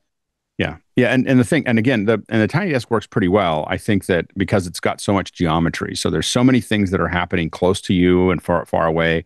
Right. The reason that you may want to build it's Apple. Apple could just build their own stage and invite people over. Like they do. They don't basically do their own Tiny Desk, so they could build it over. And the key is that there are things you want to do that would be hard in Tiny Desk, which is that what we call frame violations, which is that along those edges and a lot of those things, you want to design that so that it just feels like it falls off. And Apple hasn't been very good at taking advantage of that anyway. Like the concert for one, to me, was kind of like a car crash. Like it was just literally almost everything that we tell people not to do was in it. Oh. Did you rip the Vision Pro from your head and throw it across the room in dismay? I watched the whole thing because it was shorter. But I was like, it was pretty painful. And I think and that's why a lot of us are really excited about the camera getting out and the workflow getting out and handing it off to a lot of people that are going to do a lot of different things with it. Job. Because I think that, Apple's got a way of doing it. The hard part is always that what's happened with every company, this isn't Apple, just Apple, is that the brand has like, this is a big launch. And so now we're going to have to bring in important directors that are going to, that have a lot of history that bring a lot to it. And those directors ruin it. Like, they just because they don't know anything about immersive, and they think up all these stupid ideas that don't work. And they, because they're excited, they think of all the things that have worked in immersive.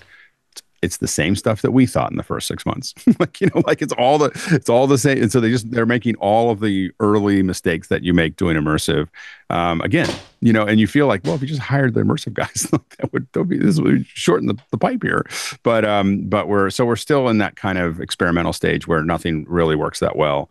But I think that there's a bunch of us that have put money down on the camera and are waiting to get it. And so it's like, I think that pretty much the list of all the people that I think should be shooting with this, I think almost all of us know, we all know that we've all kind of made deals where if one person gets it, the other people are going to put money into that one so that we can very quickly get shooting with that thing and wait for the other cameras to come out.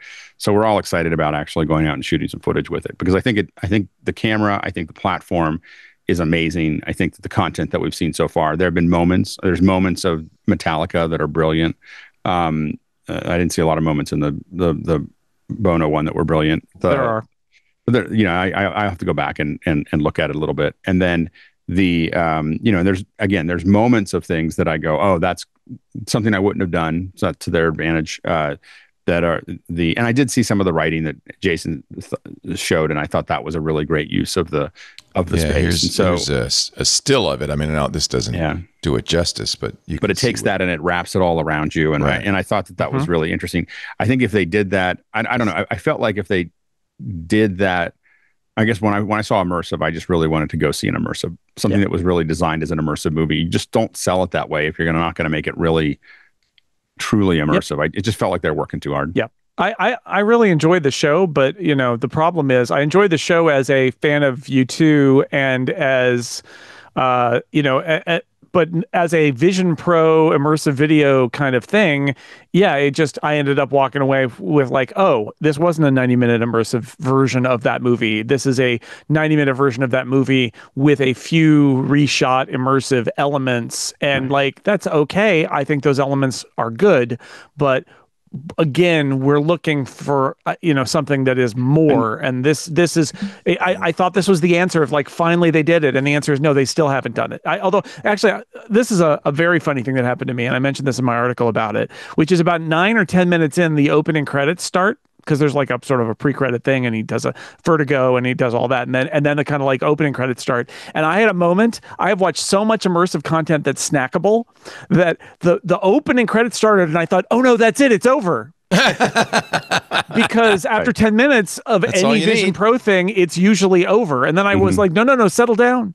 Those are the opening credits. But it was so telling that I'm so used to these things being snackable. So it's a step. Well, it's another step, but it's not the step I thought it was. I feel like one of the things that we found working in immersive for a long time is that you don't have to do as much as Apple keeps doing, which is that you can just set the camera down and let things evolve. Just go to places and let things happen. It's just not the same as filmmaking the way it was before. And it's just one of those things that it just felt like there was so much work being done, as opposed to just letting, I would love to sit in the edge. I mean, if you look at I'm sure, Jason, you've seen the It Will Be Loud, the documentary. Have you seen that with? I haven't. Oh my gosh. It's that. So what I was thinking about when I was watching this one was, if they had done It Will Be Loud, which is this documentary with Jimmy Page and It Might Get Loud, right? It Might Get Loud. That's Davis Guggenheim again. Yeah. Okay. And if they had done that, like if you just watch that documentary and think of that as immersive, mind blowing. Like it just would have been exactly what I wanted. And I realized, I think I went into it because it was the edge was in that movie. I think I went into it with this mind of it's going to be like that, except it's going to be immersive. And it was definitely not that. And that one, if you look at that one, that was built for it. Like that movie was built for immersive, except before immersive existed, and I think that would have been because they're in a studio, like just, three of the greatest guitar players in the last 50 years are sitting in a studio with amps just playing. Does Just it get loud? and I'm jamming. just curious. It did get pretty loud actually, Okay. but my Might get volume loud. was loud up too. Might get loud, and There's kind of a world of difference between it will get loud and it might get but there's loud. a shot. There's a like shot Vision of, Pro, it will succeed. It might succeed. Well, There's a yeah, big difference, you know. but there's a shot where like the edge is in his amp, his effects space, that's cool. at home, and you're just like, oh, Got a that lot would be of- amazing lot to of pedals. see. Amazing. Well, just stacks of the processors and everything else that he's playing with, and I just think if you watch it, might get loud, and think about that in a Vision Pro shot with a 180-degree camera. To me, that's the Dream future on, of Alex. what we're doing. Why is Alex? I don't plan to dream on. So I got slow to do this. I don't understand. because it's hard. So it is what Apple has It's been done. more than a year. And they had to no camera existed to do this to do Still this doesn't, thing. So they're right. It's well still it not exists. available. There's not many of them. Right. So there but the thing is that nothing was shooting at that resolution at that frame rate that was available to the general public, right? And Apple, by all rumors, just was tearing Blackmagic cameras apart and putting them back together in a way that made it work. And so the thing is that having being able to mass produce a camera that allows everybody to do this is hard, because there's a whole bunch of metadata there that has to realign the interaxial distance between the lenses with the interocular distance. When you push the little button on the Apple Vision Pro and you see the little thing pull in, that's because it now knows what your interocular distance is, and it's correcting that footage for the footage from that camera for your eyes, not just everybody's eyes. And that's what the other ones don't do. And doing that at 8K at 90 frames a second it's the only platform that's available to the public that does that. And so getting a camera built for that is not a minor. It's a year of engineering, and being able to mass produce it, right, and being able to have a factory in Singapore able to pump these cameras out takes a year. Like that's just hardware. When we look at the iPhone, I mean, they were working on that for 2 or 3 years, right? And so getting a new camera that does something that nothing that's never happened before takes time. And we're about to see. I'm going to guess that they're going to talk about it at WWDC, because I think that we saw versions of them at NEB, so there's no reason why they can't show it. Like, here it is. But the other side of it is like, how do you make all the stuff that Apple's been doing on the back end to make these shows has been proprietary. So how do you get that all into Resolve, which is where it's going? And so all of those things it's a huge lift to make that happen. But once it comes out, I think that you'll see suddenly a lot more content. It'll take time, but by the end of the year, I think we're going to see a lot of content coming out for the Vision Pro. Jason's review, Stories of Surrender, is spectacular and somewhat immersive. Is up on 6colors.com. Now, that's not the only one, though. There's a new Time magazine World War II documentary. Yeah. So Time Studios and Targo did this thing, and it's interesting because it's an app. It's $5, and it's called D-Day, the Camera Soldier. And it is, so this is another way you could approach this, which is it's not a purely video format. It's an interactive form documentary, essentially, and it's about a guy who was he literally was on the beaches at Normandy on D-Day with a camera instead of a gun. And it's the story of people who are historians and documentarians who were trying to find information about this guy, who actually ended up finding his daughter, who had a lot of the information about it. And she was, interested in learning more about what her father had done. Because, when she was little, she didn't really understand. And he was, I think, probably suffering from PTSD and didn't want to talk about it, and all of those things that happened with so many people who came back from World War II that made it harder to understand what happened there.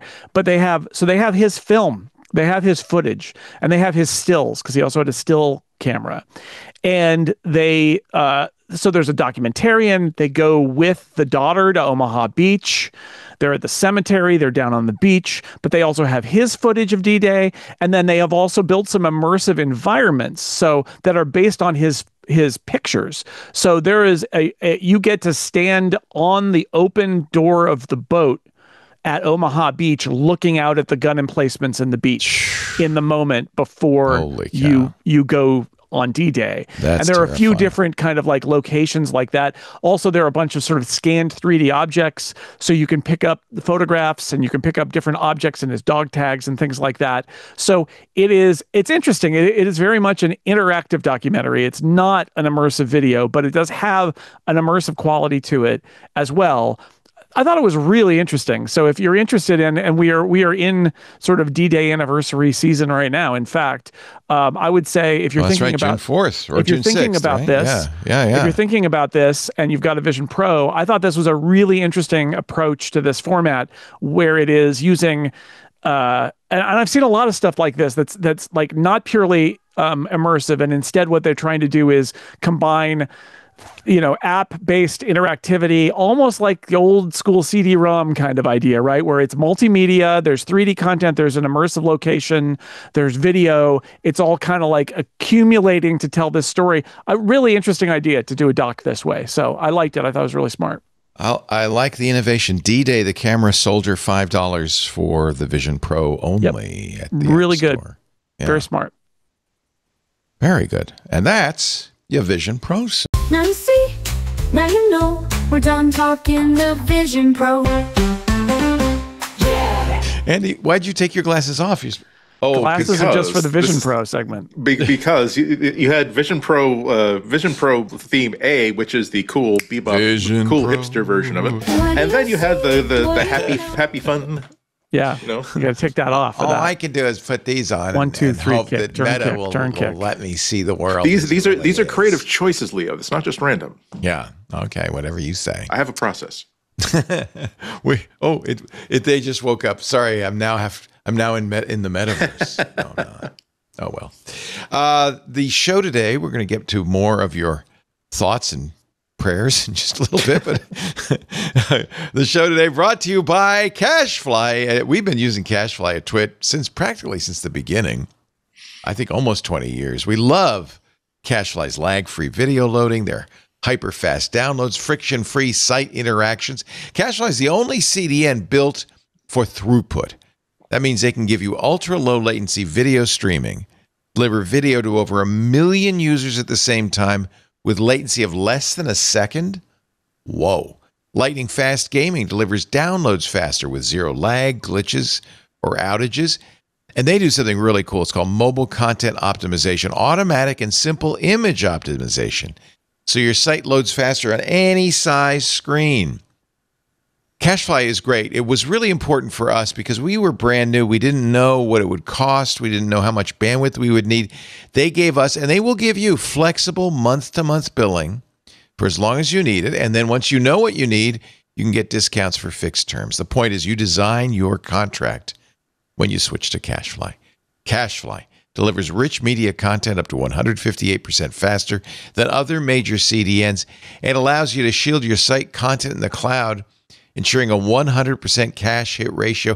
And with their amazing elite managed packages, you get the VIP treatment. You'll have a dedicated account manager who will be with you from day one, ensuring smooth implementation and reliable 24/7 support when you need it. Learn how you can get your first month free at cashfly.com/twit. We literally deliver petabytes every month to our audience thanks to CashFly at CACHEFLY.com/twit. You've been hearing me say it for 15 years now. Bandwidth for MacBreak Weekly is brought to you by CashFly at CACHEFLY.com/twit. Thank you, CashFly, for all you have done to make this possible. All right, let's see what else. There's actually now we're going to get in a little bit of the court stuff. The EU is appealing, or rather Apple is appealing the EU law, as they should, that requires it to share sensitive user data with others. Part of the Digital Markets Act is this interoperability requirement. Now, I think maybe this is a way you might spin it if you're Apple, to say, well, that means we have to share personal information with other people. The interoperability requirements say data like notification content and Wi-Fi networks should be available to third parties, just as it is to Apple. This is. Let's go ahead. Yeah, well, Apple says, well, we can't see it. Why should anybody else see it? Yeah, this is a nuanced one where I see both sides here. That is a biased way of putting it. That Apple doesn't Apple is being ordered to share your personal information.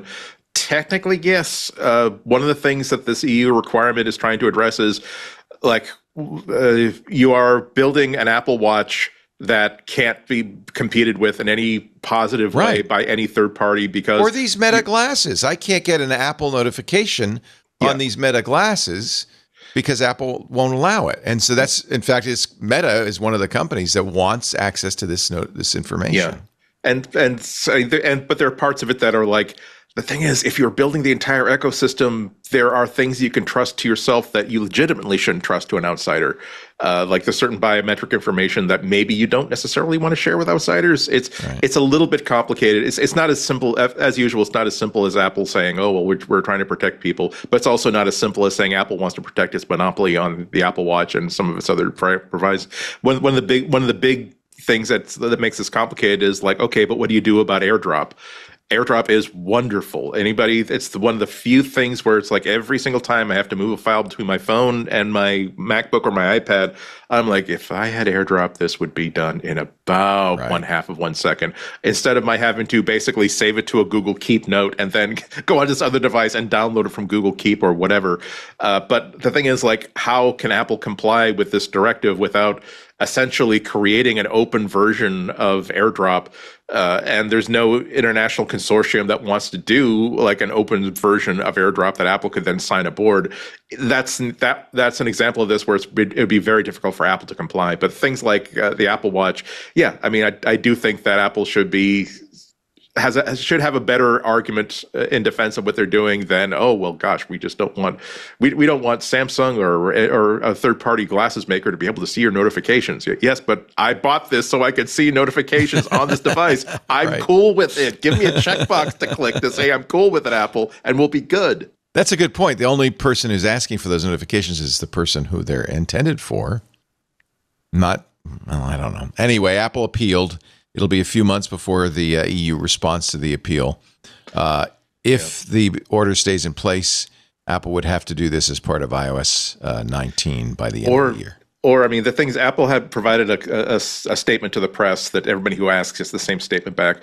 And it has the same kind of boilerplate we've seen Apple do with other problems like this. Basically say that, not necessarily just saying that, oh, well, if we complied with this, then we would have to compromise user privacy.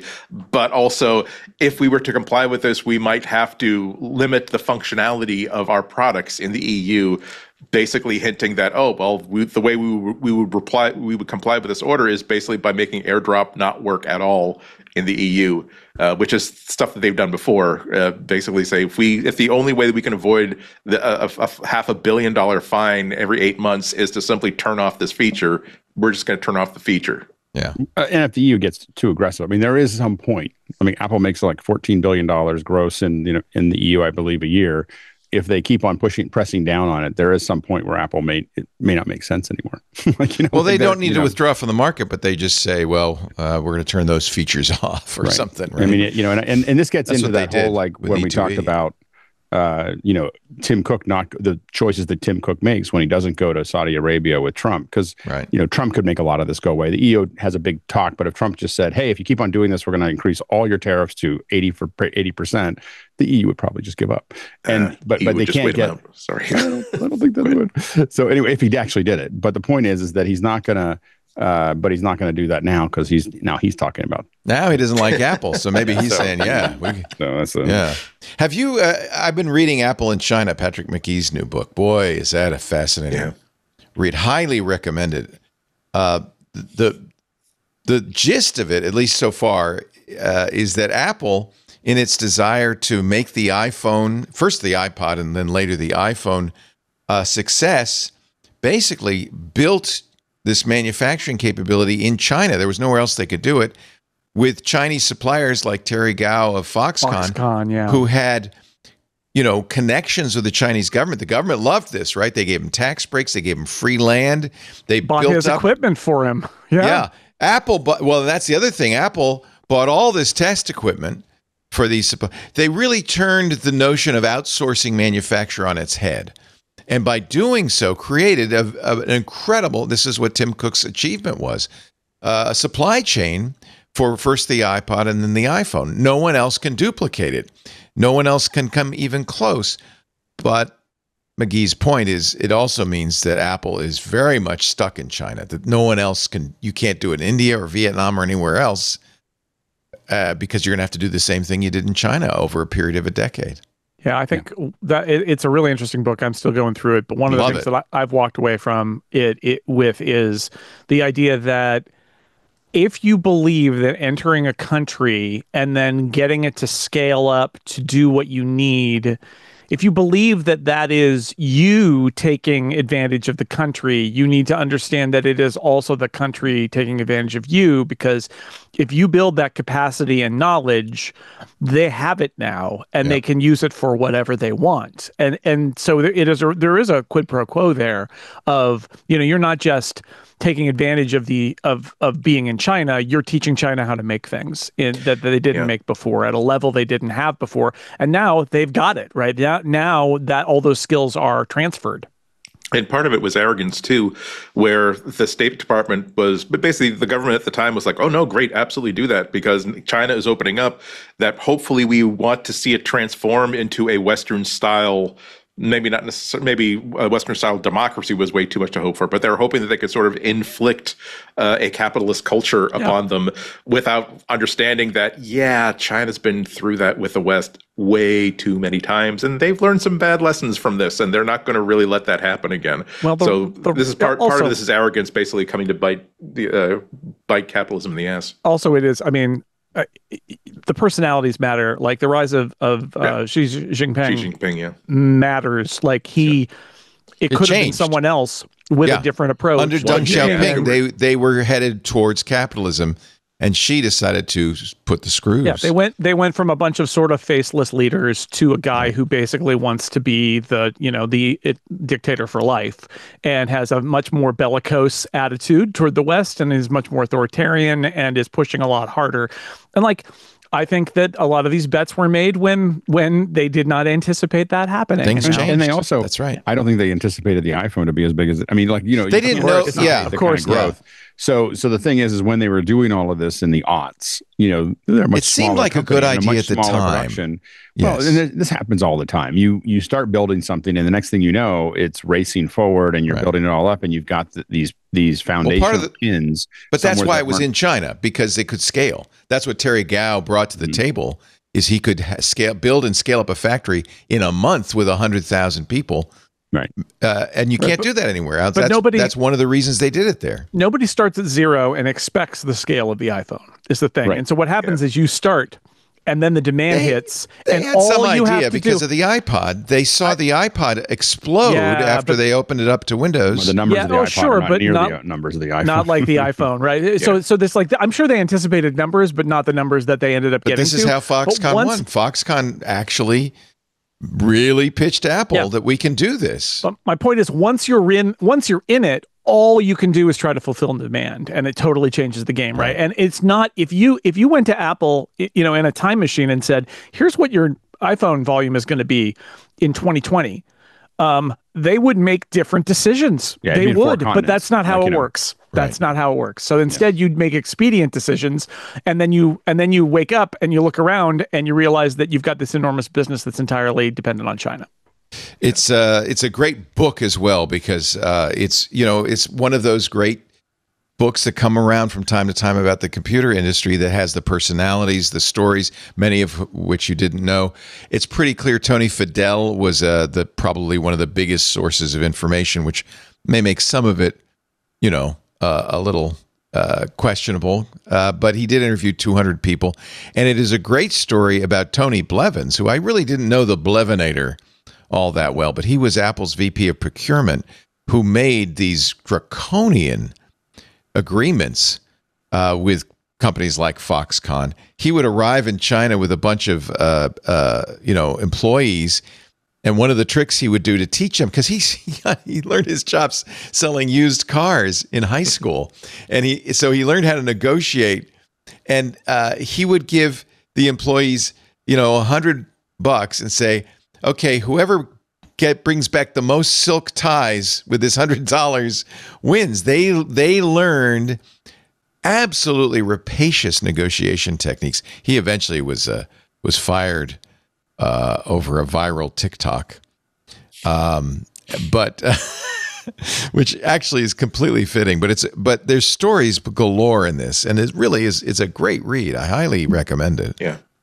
And very informative. But I haven't got to the end yet. But the many of the articles and reviews of it say that the bottom line is that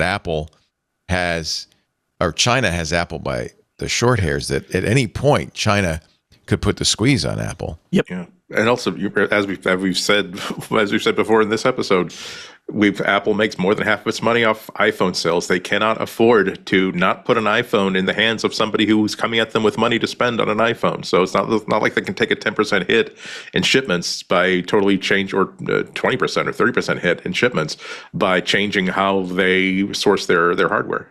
I'm at the point of the book where Apple's opening its first store in China. And they had no idea. They just put somebody on a plane and said, figure it out. They didn't have licenses. They didn't have any idea. So China was a non-existent market for Apple until the iPhone. And all of a sudden, it became a very important market, giving China even more leverage over Apple. I would not want to be Tim Cook at this point with the problems he's having with the U.S. government, with the threats in Taiwan. But we knew this. I mean, 5 years ago, we were talking about this decade was all going to be about dealing with governments for Apple. Yeah. They're so far, in many places, they're so far past their competitors that it's really just about dealing with governments, with antitrust, with all the other things that are going on. But it wasn't going to be about competition with other software or hardware companies. Well, and if you're interested in how Apple got ahead of the competitors, this really tells that story. Yeah. It's really... I mean, we've been covering Apple this entire time, and I knew many of these stories, but there's some detail in here I did not know. He's a good storyteller too. This isn't a dry business book read. This is you could make a movie. You could make an HBO series out of this. Oh yeah, man, maybe they will. I would love to see that. Not going to be on Apple TV Plus, that's for sure. I loved this, and I bet you, Alex, will have a few things to say about it. Danny Boyle, we knew, was filming his sequel to his 28 Days series, 28 Days Later, with iPhones. But I don't know if I knew exactly what he was doing with those iPhones. I thought it was maybe, it's just a gimmick. No, look at this rig. Yeah. How many? That is a bunch of iPhones. Yeah. In a semicircle around the actor. Alex, what's he doing? What is the point of this here? Well, I actually don't know what he's doing on that one specifically, but what it looks like is bullet time. So the ability. He said he could choose the shot and the frame he wanted, the framing that he wanted. It also could be made more immersive. Yeah. We used a very widescreen format, he told IGN. We thought we'd benefit from the unease that it's about zombies, fast zombies. The Unease, the first film created about the speed and velocity, the visceral aspect of the way the infected were depicted. If you're in a widescreen format, they could be anywhere. You have to keep scanning and looking around for them. And that's why he used all those iPhones. But in the past, he's been very experimental as far as what he likes to use, and so he was the perfect director for Apple to go. And he probably went to Apple going, "Hey, I got this film. I want to shoot it." I don't even know if Apple probably approached him. He was just like, "I got a cool idea.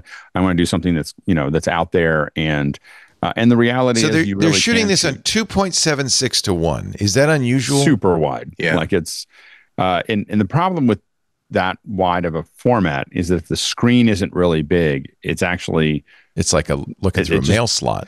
Yeah, it's pretty vertical. It's pretty wide, So unless you're on a really big screen, but I get his idea there. The interesting thing is that aspect ratio will do exactly what he's talking about when you go to the Vision Pro, because it'll be super wide and you'll be looking around with your because it will be as large as you want, relatively as large as you want to make it. But I think that it was, it's really interesting. They really push the outer envelope. If you look at some of the kit that they put on them, the lensing, I think that they're using the Beast connection, B-Script, I think, is the company that made the ones that are being used here. But they're putting full size lenses on them. They're putting, they're looking at them. This isn't like just picking up your iPhone and shooting a movie. Yeah. This is from the IGN story. Several production techniques were used in an attempt to achieve that immersive feeling, including attaching cameras to actors, special sensors, designing rigs to house multiple cameras, drones, and working with a wide variety of camera types and lenses. They had 3 special rigs for the iPhone sequences. So the whole thing wasn't shot on iPhone, but there was an 8-camera rig, which Danny says could be carried easily by one person. Okay. There was a 10-camera rig, and there was a 20-camera rig, right? Explains the director.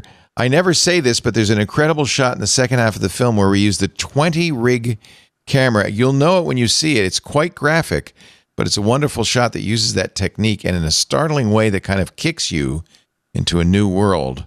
Which sounds like bullet time a little bit. Yeah, like it can be bullet time, but it could also be something very chaotic where it's bouncing around between 20 cameras. It could be that's all happening at the same time in a way that would be in any camera other than something as small as the iPhone would be very difficult. And imagine so 20 IMAX cameras. He says you could do it with like Sony. Sony has these really tiny little cameras. The Alexas, maybe, I guess. They have these tiny little, like smaller than a GoPro camera that you could potentially use. Yeah. But the reality is that the iPhone sensor and lens is actually it's a little bit still more expensive than the Sony, but it is actually a better image at this point. He says it gives you 180-degree vision of an action.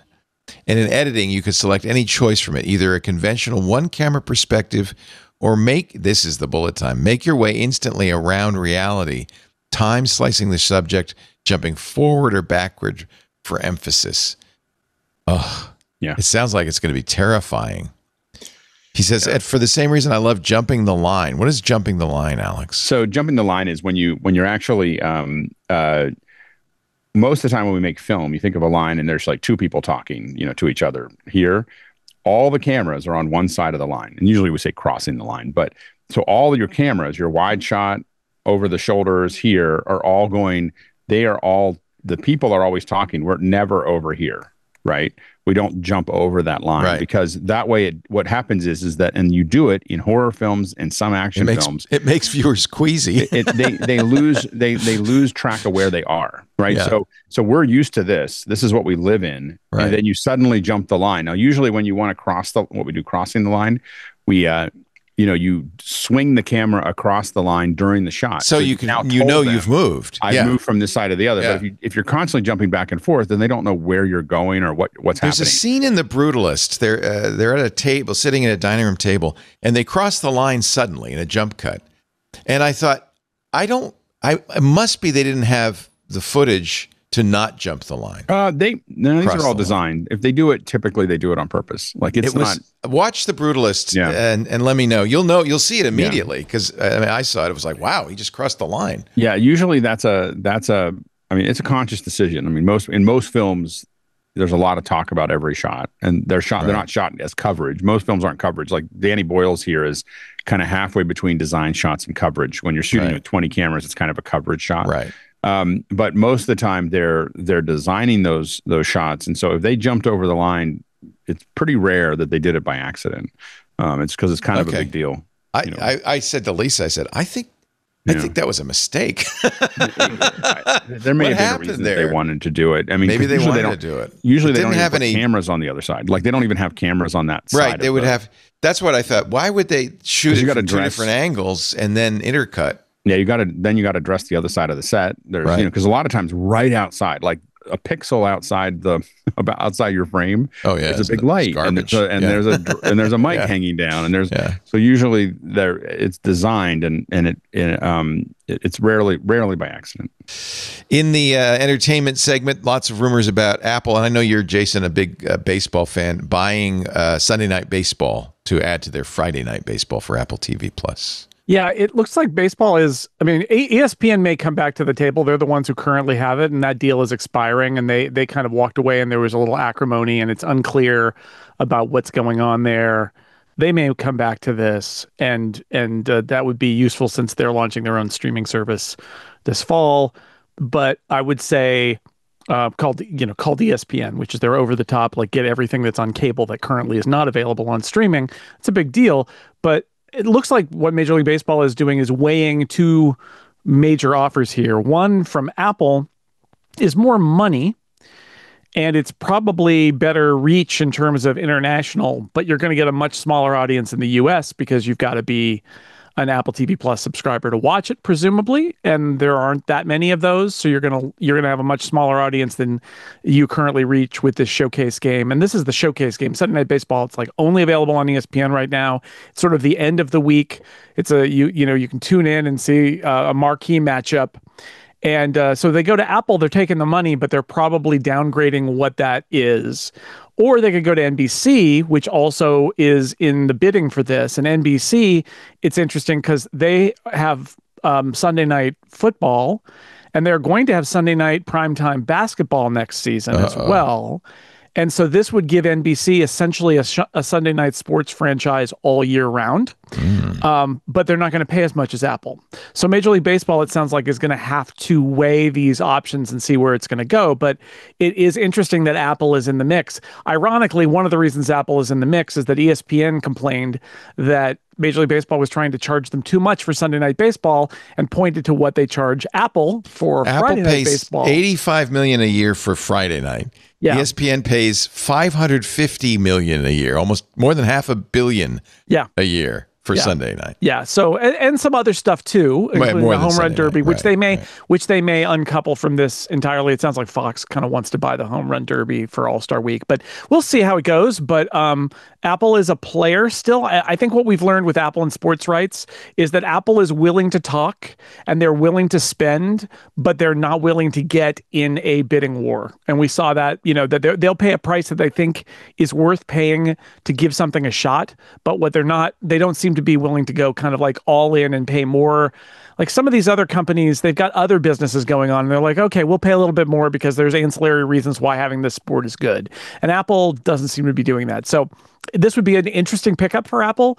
But honestly, if I were Major League Baseball, I would do the deal with NBC, because I think with a showcase like a Sunday Night Baseball, what you really want is domestic viewership. You want eyeballs. You want the power of the broadcast networks, the broad power of a broadcast network to promote your sport. Right. And if it's just on Apple TV Plus, I feel like nobody's going to watch it. But I wonder, who else is running out on ESPN this year is Formula One racing.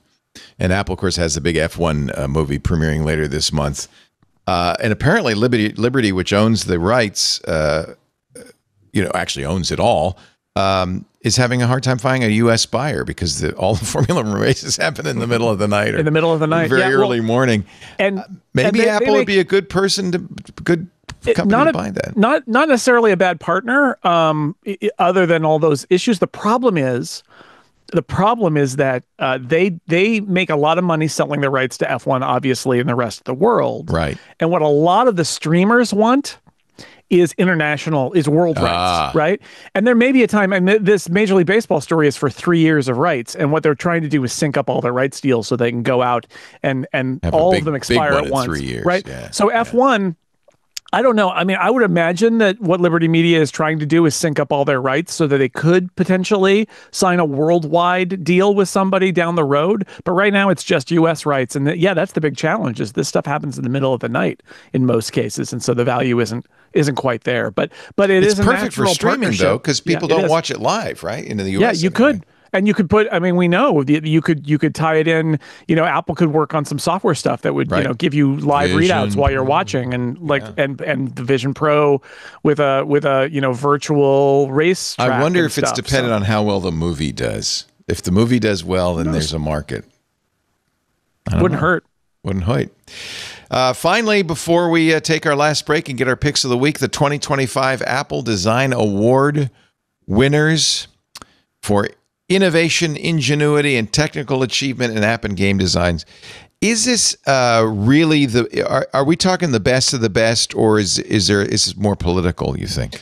No, I think they select these largely based on what message is Apple trying to get out about the capabilities of their platforms right now. That's kind of what I mean. They do select for like really good stuff, but the thing is, if you're going to have like another like Bluetooth music app, doesn't matter how good. If another let's say another Markdown text editor, really doesn't matter how good it is. Right. If it's not going to be considered as friendly as PBJ, the musical looks pretty good. Yeah, a lot of these are real. I think you nailed it. Of course, Belatro's in there. Capwords is the winner. A Chinese language learning app, Lumi from India. That's interesting, isn't it? Photographer. Yeah. This is kind of photographer's ephemera, which has been around for quite a while, but maybe it's a prettier version of that. Denim, which is a playlist cover maker from India. Belatro was going to be a clear winner in games. Everybody loves absolutely. Belatro. I'm glad to see. Thank goodness you're here, mate. Thank goodness you're here. Oh, wonderful! Panic's so great. Panic's fantastic little silly British puzzle Northern game. English game, yeah. Mm-hmm. Yeah. Prince of Persia. These are runners up. For inclusivity, Speechify won in apps. Hundreds of voices, 50 available languages, turns any written text into audio. Art of Fauna from Austria, a puzzle game. Oh, that was kind of cool. That really looked it looked like you're rearranging pictures of animals and things. It looked pretty cool. Puffies, which Micah Sargent picked as his pick of the week a couple of weeks ago on MacBreak Weekly. That's kind of fun. Gears and Goo, by the way, which is a runner-up in two different categories. I've played that a little. That's a Vision OS tower defense game. Oh, and I got to say, tower defense games are fun, but tower defense game where the tower defense is happening on your table, it's pretty good. It really sounds cool. Yeah. What is that one? That's Gears and Gears Goo. and Goo from Sweden. Yeah, a fresh take really on smart. tower defense. Yeah, and for Vision OS. Ooh, yeah, what fun that would be. Little animated guys that are running around blowing things up, and it's good. Huh. And just as I said, I mean, a distraction-free text editor is exactly the sort of thing that they would honor in this. So I'm glad to see IA Writer also. Did IA Writer get an award? It got an honorable mention. In apps. Taobao was the winner. 3D design elements for Vision Pro, but IA Writer, good on IA Writer. But my point stands. They try. I think they try to send a message about what the platform can do. And Jason's favorite recipe manager, Mela. Yeah, great little app. Yeah, and I think that Feather got. So I think that was a pick. I think at some point. Which is incredible. Oh, Watch Duty. We need that here in Northern California. That keeps an eye on wildfires. We all have it. Ground News, which I like quite a bit, is a kind of a balanced news app. Neva for the Mac. Emotional effects of environmental decline. Okay. Not my kind of game. There's that Art of Fauna again. Feather. This is the one you like. It's a 3D drawing. It is so cool. You're sketching in 3D. So you define a surface and then you draw on it. Then you define another surface and draw on it. And it is I think I picked it maybe a year ago or something. Yeah, I remember. Yeah. But it is, and it just keeps getting better. It does take a little bit to get your head around what you're doing, but you can build some really complex things. But if you're an artist who wants to have 3D, it's a drawing artist that wants to have 3D capability. It's pretty amazing. This is iPad only. Yeah. Feather. Draw in 3D. $15. Not bad.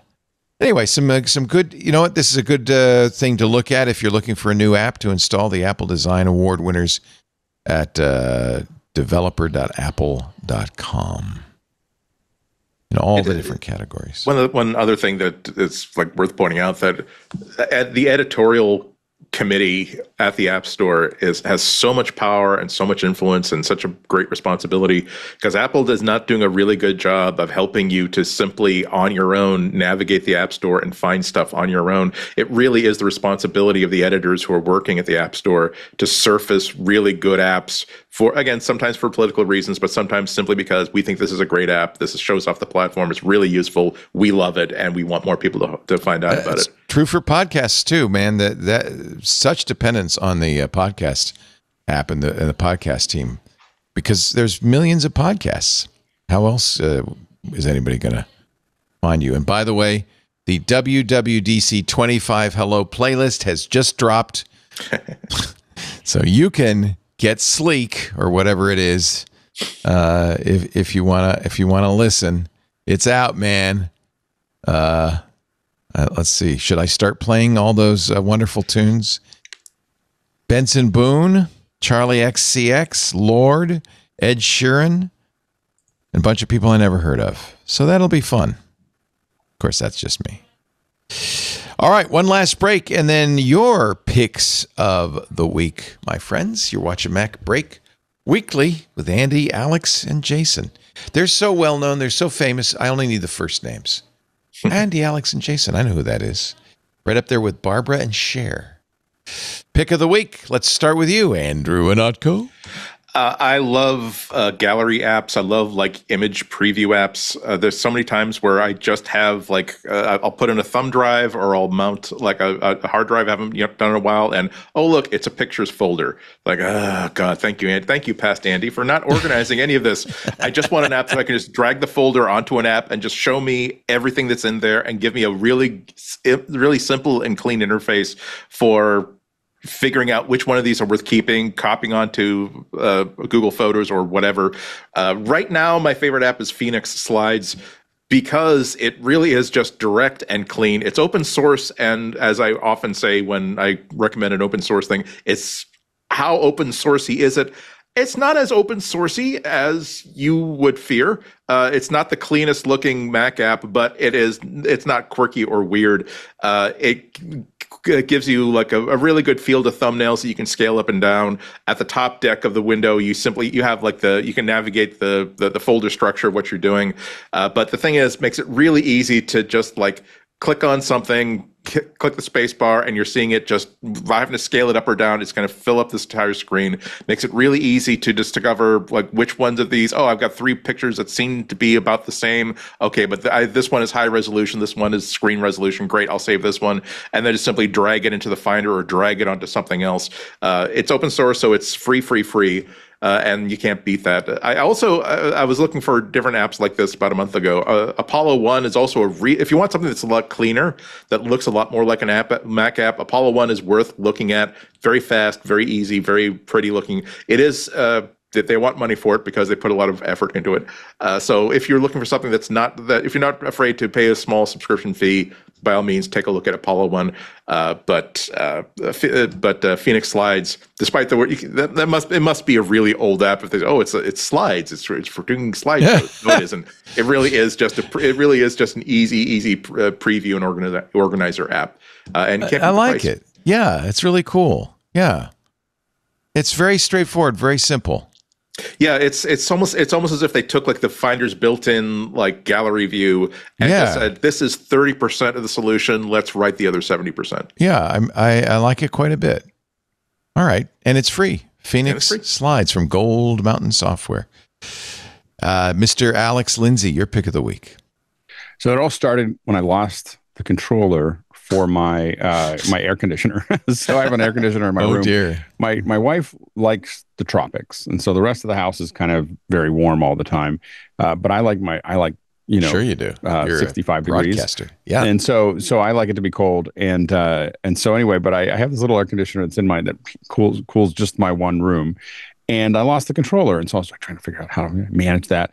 And I finally, for $9 or whatever, got a universal controller that figured out what it was, because of course I bought a cheap one that doesn't, anyway. So, but I was like, if I'm going to do all this trouble, I really want to be able to control it with my phone. Like, I don't want to keep on like having any kind of controller. So I got this little Sensibo.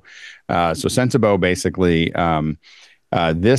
you set somewhere in the vicinity of what you're trying to control. Your AC unit can control a lot of different things, and you have an app. And now I can, if I buy into a subscription, which I haven't, I can turn it on and off right now really easily. If I want to have a whole bunch of features, I mean, there's schedules, you can put sensors, you can have it like it basically. How does it control the AC? How does it know? So you literally take your controller and you point it at the Sensibo, and the Sensibo goes, "Oh, you train it." Like as soon as you point at the controller at it, it just sees it, it reads it, it goes, I understand what I'm talking to, and then it immediately starts talking to whatever it was. So it's a universal remote for appliances, basically. That goes back. That is that you can put into shortcuts. Yeah. I like it. Yeah, like so it's basically it can talk to whatever you're pointing it towards, but it can also, you can now, you have tons of, you can start building all kinds of other things. It can also tell you how long it was on and when it was on, and you can set up sensors that come back to it, and it uses those. You can even talk to it.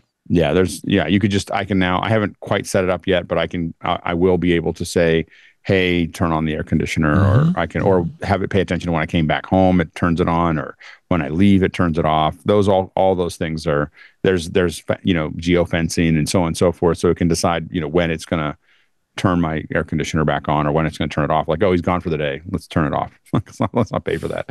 So anyway, it's a really, again, not something that I had expected to find, but have found quite useful. The Sensibo, and it's on sale right now for $139 for one unit. Yeah. Although they have kits for your whole household. Take over. Yeah. Take exactly. over. And it is one of the requirements is that it's Apple, home kit. Yeah. Nice. Compatible.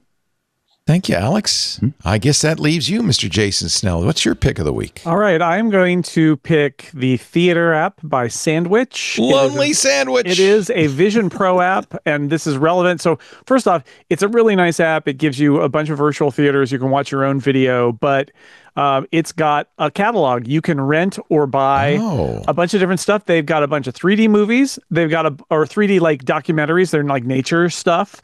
They've got a bunch of planetarium shows. They've got a virtual, they call them full dome shows. Yeah, they've got a virtual planetarium you sit in, and then they've licensed all this video that plays in various planetariums, and you can just watch it with the Vision Pro, which is actually pretty awesome. And they you don't even have to look up, do you? You can't just lean back and look up if you want to. And of course, they're going to be streaming, it looks like, the talk show live from WWDC on Tuesday night. And they've got that in there. And I think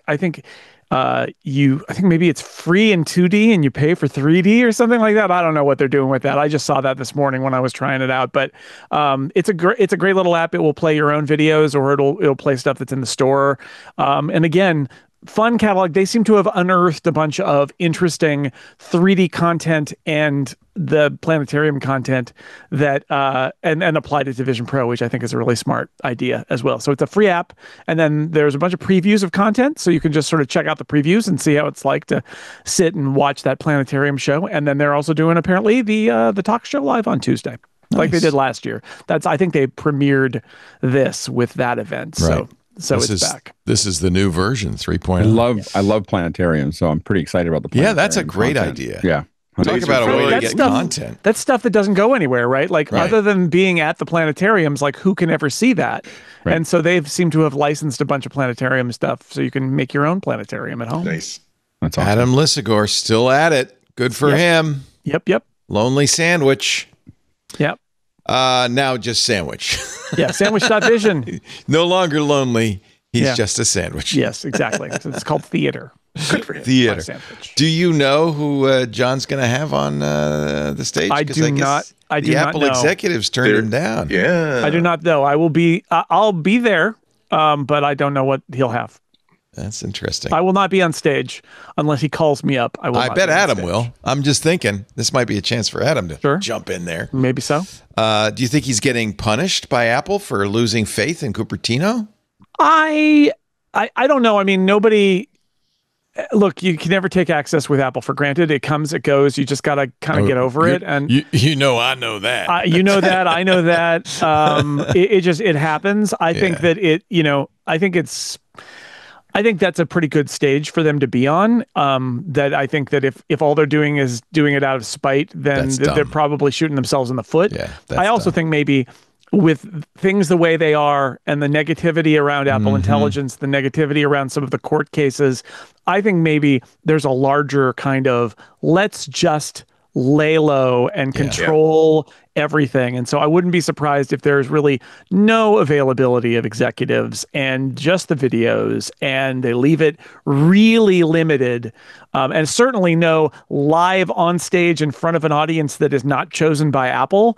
They're probably like, even if they're unhappy with John for what he wrote about them, I don't think they do that, honestly. They're more strategic. I wouldn't leap to that. Yeah. If they did, it's a mistake, I think. But there are plenty of other reasons for Apple to try to avoid public scrutiny right now. Yeah. If there's not going to be a lot of impressive things to release tomorrow, that would be a wide angle. Or next week. Exactly. There's no that they just wouldn't want to be in that where there's going to be a bunch of hard questions that they have to dance around. Yeah, I think that's the most likely solution. Jason. Yeah, that's added something else to like sort of pay attention to, and the yearly like scorecard that I think we all kind of do, whether it's official or unofficial. It's like, okay, now which 7 or 8 YouTubers are going to get the 20 to 30 minutes with like a C-suite or VP, high VP level like Apple executive, because it's always been fun because they've always done such a great balance between, okay, Marquez Brownlee gets one, okay, almost certainly, but also, wow, this is a YouTuber with like fewer than like 8,000 views per video. That's great that they're getting that kind of exposure. But you're right, it's going to be interesting to see if like, oh, they didn't actually talk to anybody this year, and that's not suspicious. I think that's a really good point. They just don't have that marquee thing that they need to talk about, that they want to message out there. Last year they absolutely wanted to talk about AI, so they had lots of time to make available to people to talk about it. Let's see if the Wall Street Journal gets anything. Let's see if the New York Times get anything. Let's see if somebody gets a sit-down interview for. Let's see. Let's be honest. Let's see what iJustine gets. Right. I mean, that's what really counts. Right. Is Marquez Brownlee going to be on the stage or just next to it? That's what matters. That's what really matters. Andy Ihnatko, website. There is a numerical countdown in my office right now. Yay! Yeah. We won't say what the number is. Starts at 1,000. I hope it's not like the ticket machine at the deli counter at our local grocery store where there's the number on the sign says 12 and the number I pulled is 26. I hope it's not that. No, it's like the start of the Barkley marathons where the race organizers have picked a date. No participant knows what time the race will start. Nobody who is actually marshaled at the start line knows what hour between midnight and midnight it's going to be. But that's my kind of marathon. I like it. Check it out. I will say check out the Barkley Marathons if you haven't heard about it. It's amazing. I will. Barkley? Barkley or Berkeley? Barkley. There's an amazing documentary about it, but even if you just read about the most amazing road race ever devised, it is a work of art the way this race has been devised. You're talking about someone who has no interest whatsoever in road racing whatsoever, and it's like whoever did this it's an ultra marathon. Only 15 people have ever completed it. All I will say to prevent like a half-hour discussion of this amazing event, the whole point of it is when you talk to the person who designed this, it's like the whole point of something being a challenge is that there has to be an anticipation of failure. If you go into this thinking that there's a good chance that you're going to succeed, you're not really challenging yourself, and everything is just designed to basically give you an amazing experience. Now that would be a good Vision Pro movie. I'd go see that. Yeah. There was a documentary in 2014, The Barkley Marathons, the race that eats its young. Only 40. It takes place in a state park, and they're only even allowed to have 40 people like running this race. Wow. And so basically, people apply. There's no website, no phone number. Their theory that the idea is that if you have any business running this race, you will figure out how to apply. Yeah. If you're accepted, you get a letter saying, "We regret to inform you, you have been accepted as a racer in this year's Barkley Marathon." So sorry, you're gonna Please seek this out. It's amazing. It's a very positive thing. It's not like alpha male. I'm gonna hit myself with a hammer every third step. It's like no. It's like Yoda at Empire Strikes Back, telling Luke Skywalker what's in the cave. Only what you bring with you. And just patiently sitting and just like playing with a stick. Great stuff. For the couch potato and all of us, let's watch somebody else suffer this time. Fun to watch, not fun to do. No. Yeah, fun to watch, not fun to do. Alex Lindsay is at officehours.global. What's coming up on Office Hours? We thought that this week we were just going to answer questions. So we were like, I'm going to stop asking you. I'm sorry. No. So we are excited about. We will have extra hours on Monday night. We're going to bring a couple programmers, Oliver Breidenbach from. I love Oliver. And Adam Tao from that does Mix Effects, and we're going to bring them on with a couple other folks and talk about it that evening. Of course, we're going to do some. We're not going to do the whole day. We're not we're not as committed as you are. So we'll do something during the actual keynote, and then we'll of course talk about it on Tuesday. So our first half of the week will be very focused on WWDC as well. Very cool. OfficeHours.global, and of course Michael Krasny's show, which Alex produces at graymatter.show. And I would be remiss if I did not thank Jason Snell, who produces more content than any living human at sixcolors.com. Sixcolors.com/Jason for all those shows. Anything you want to particularly mention? I mean, we just did our WWDC draft on Upgrade. Oh, I love that. Yes, that's right. Yes. And then we'll be doing Upgrade next week, hopefully live from Apple Park on Monday afternoon. So we'll see how that goes. Nice. So yeah, just keep it tuned to whatever thing you use to tune things for more next week, which will be a wild week. Relay.fm/upgrade. Yes, sir.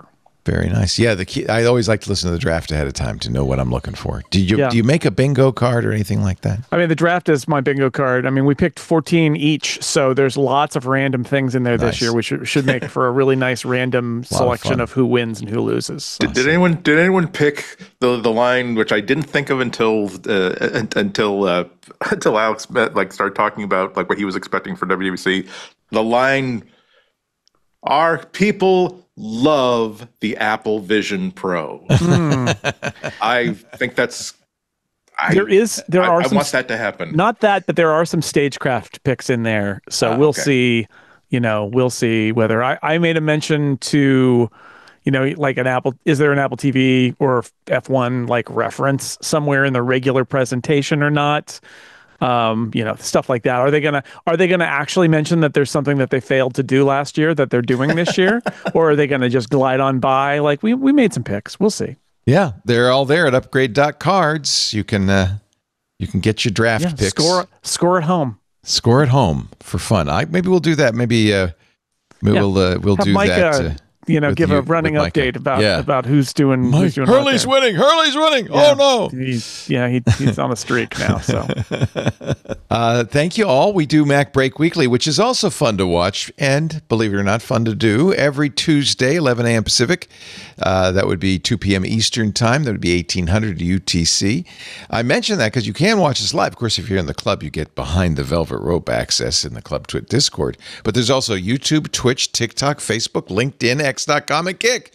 7 other places you can watch live at that time, but you don't have to because we actually record it on reel-to-reel tapes and then put it up on our website at twit.tv. And actually, there's video as well as the audio. There's also a YouTube channel dedicated to the video. Great way to share clips with friends and family. And of course, you can always subscribe in your favorite podcast application. Despite attempts to destroy RSS, it lives on. And thank goodness, we're very happy to be distributed that way. If you have a favorite podcast application, I hope you will give your favorite podcast 5 stars. That will help us out a lot. Thanks for being here, everybody. We'll see you next week. And as I have said for so many years, we're coming close to our 1,000th episode, 20, only half a year away. Get back to work. A nice cake for that. Yeah, a nice cake. Yeah.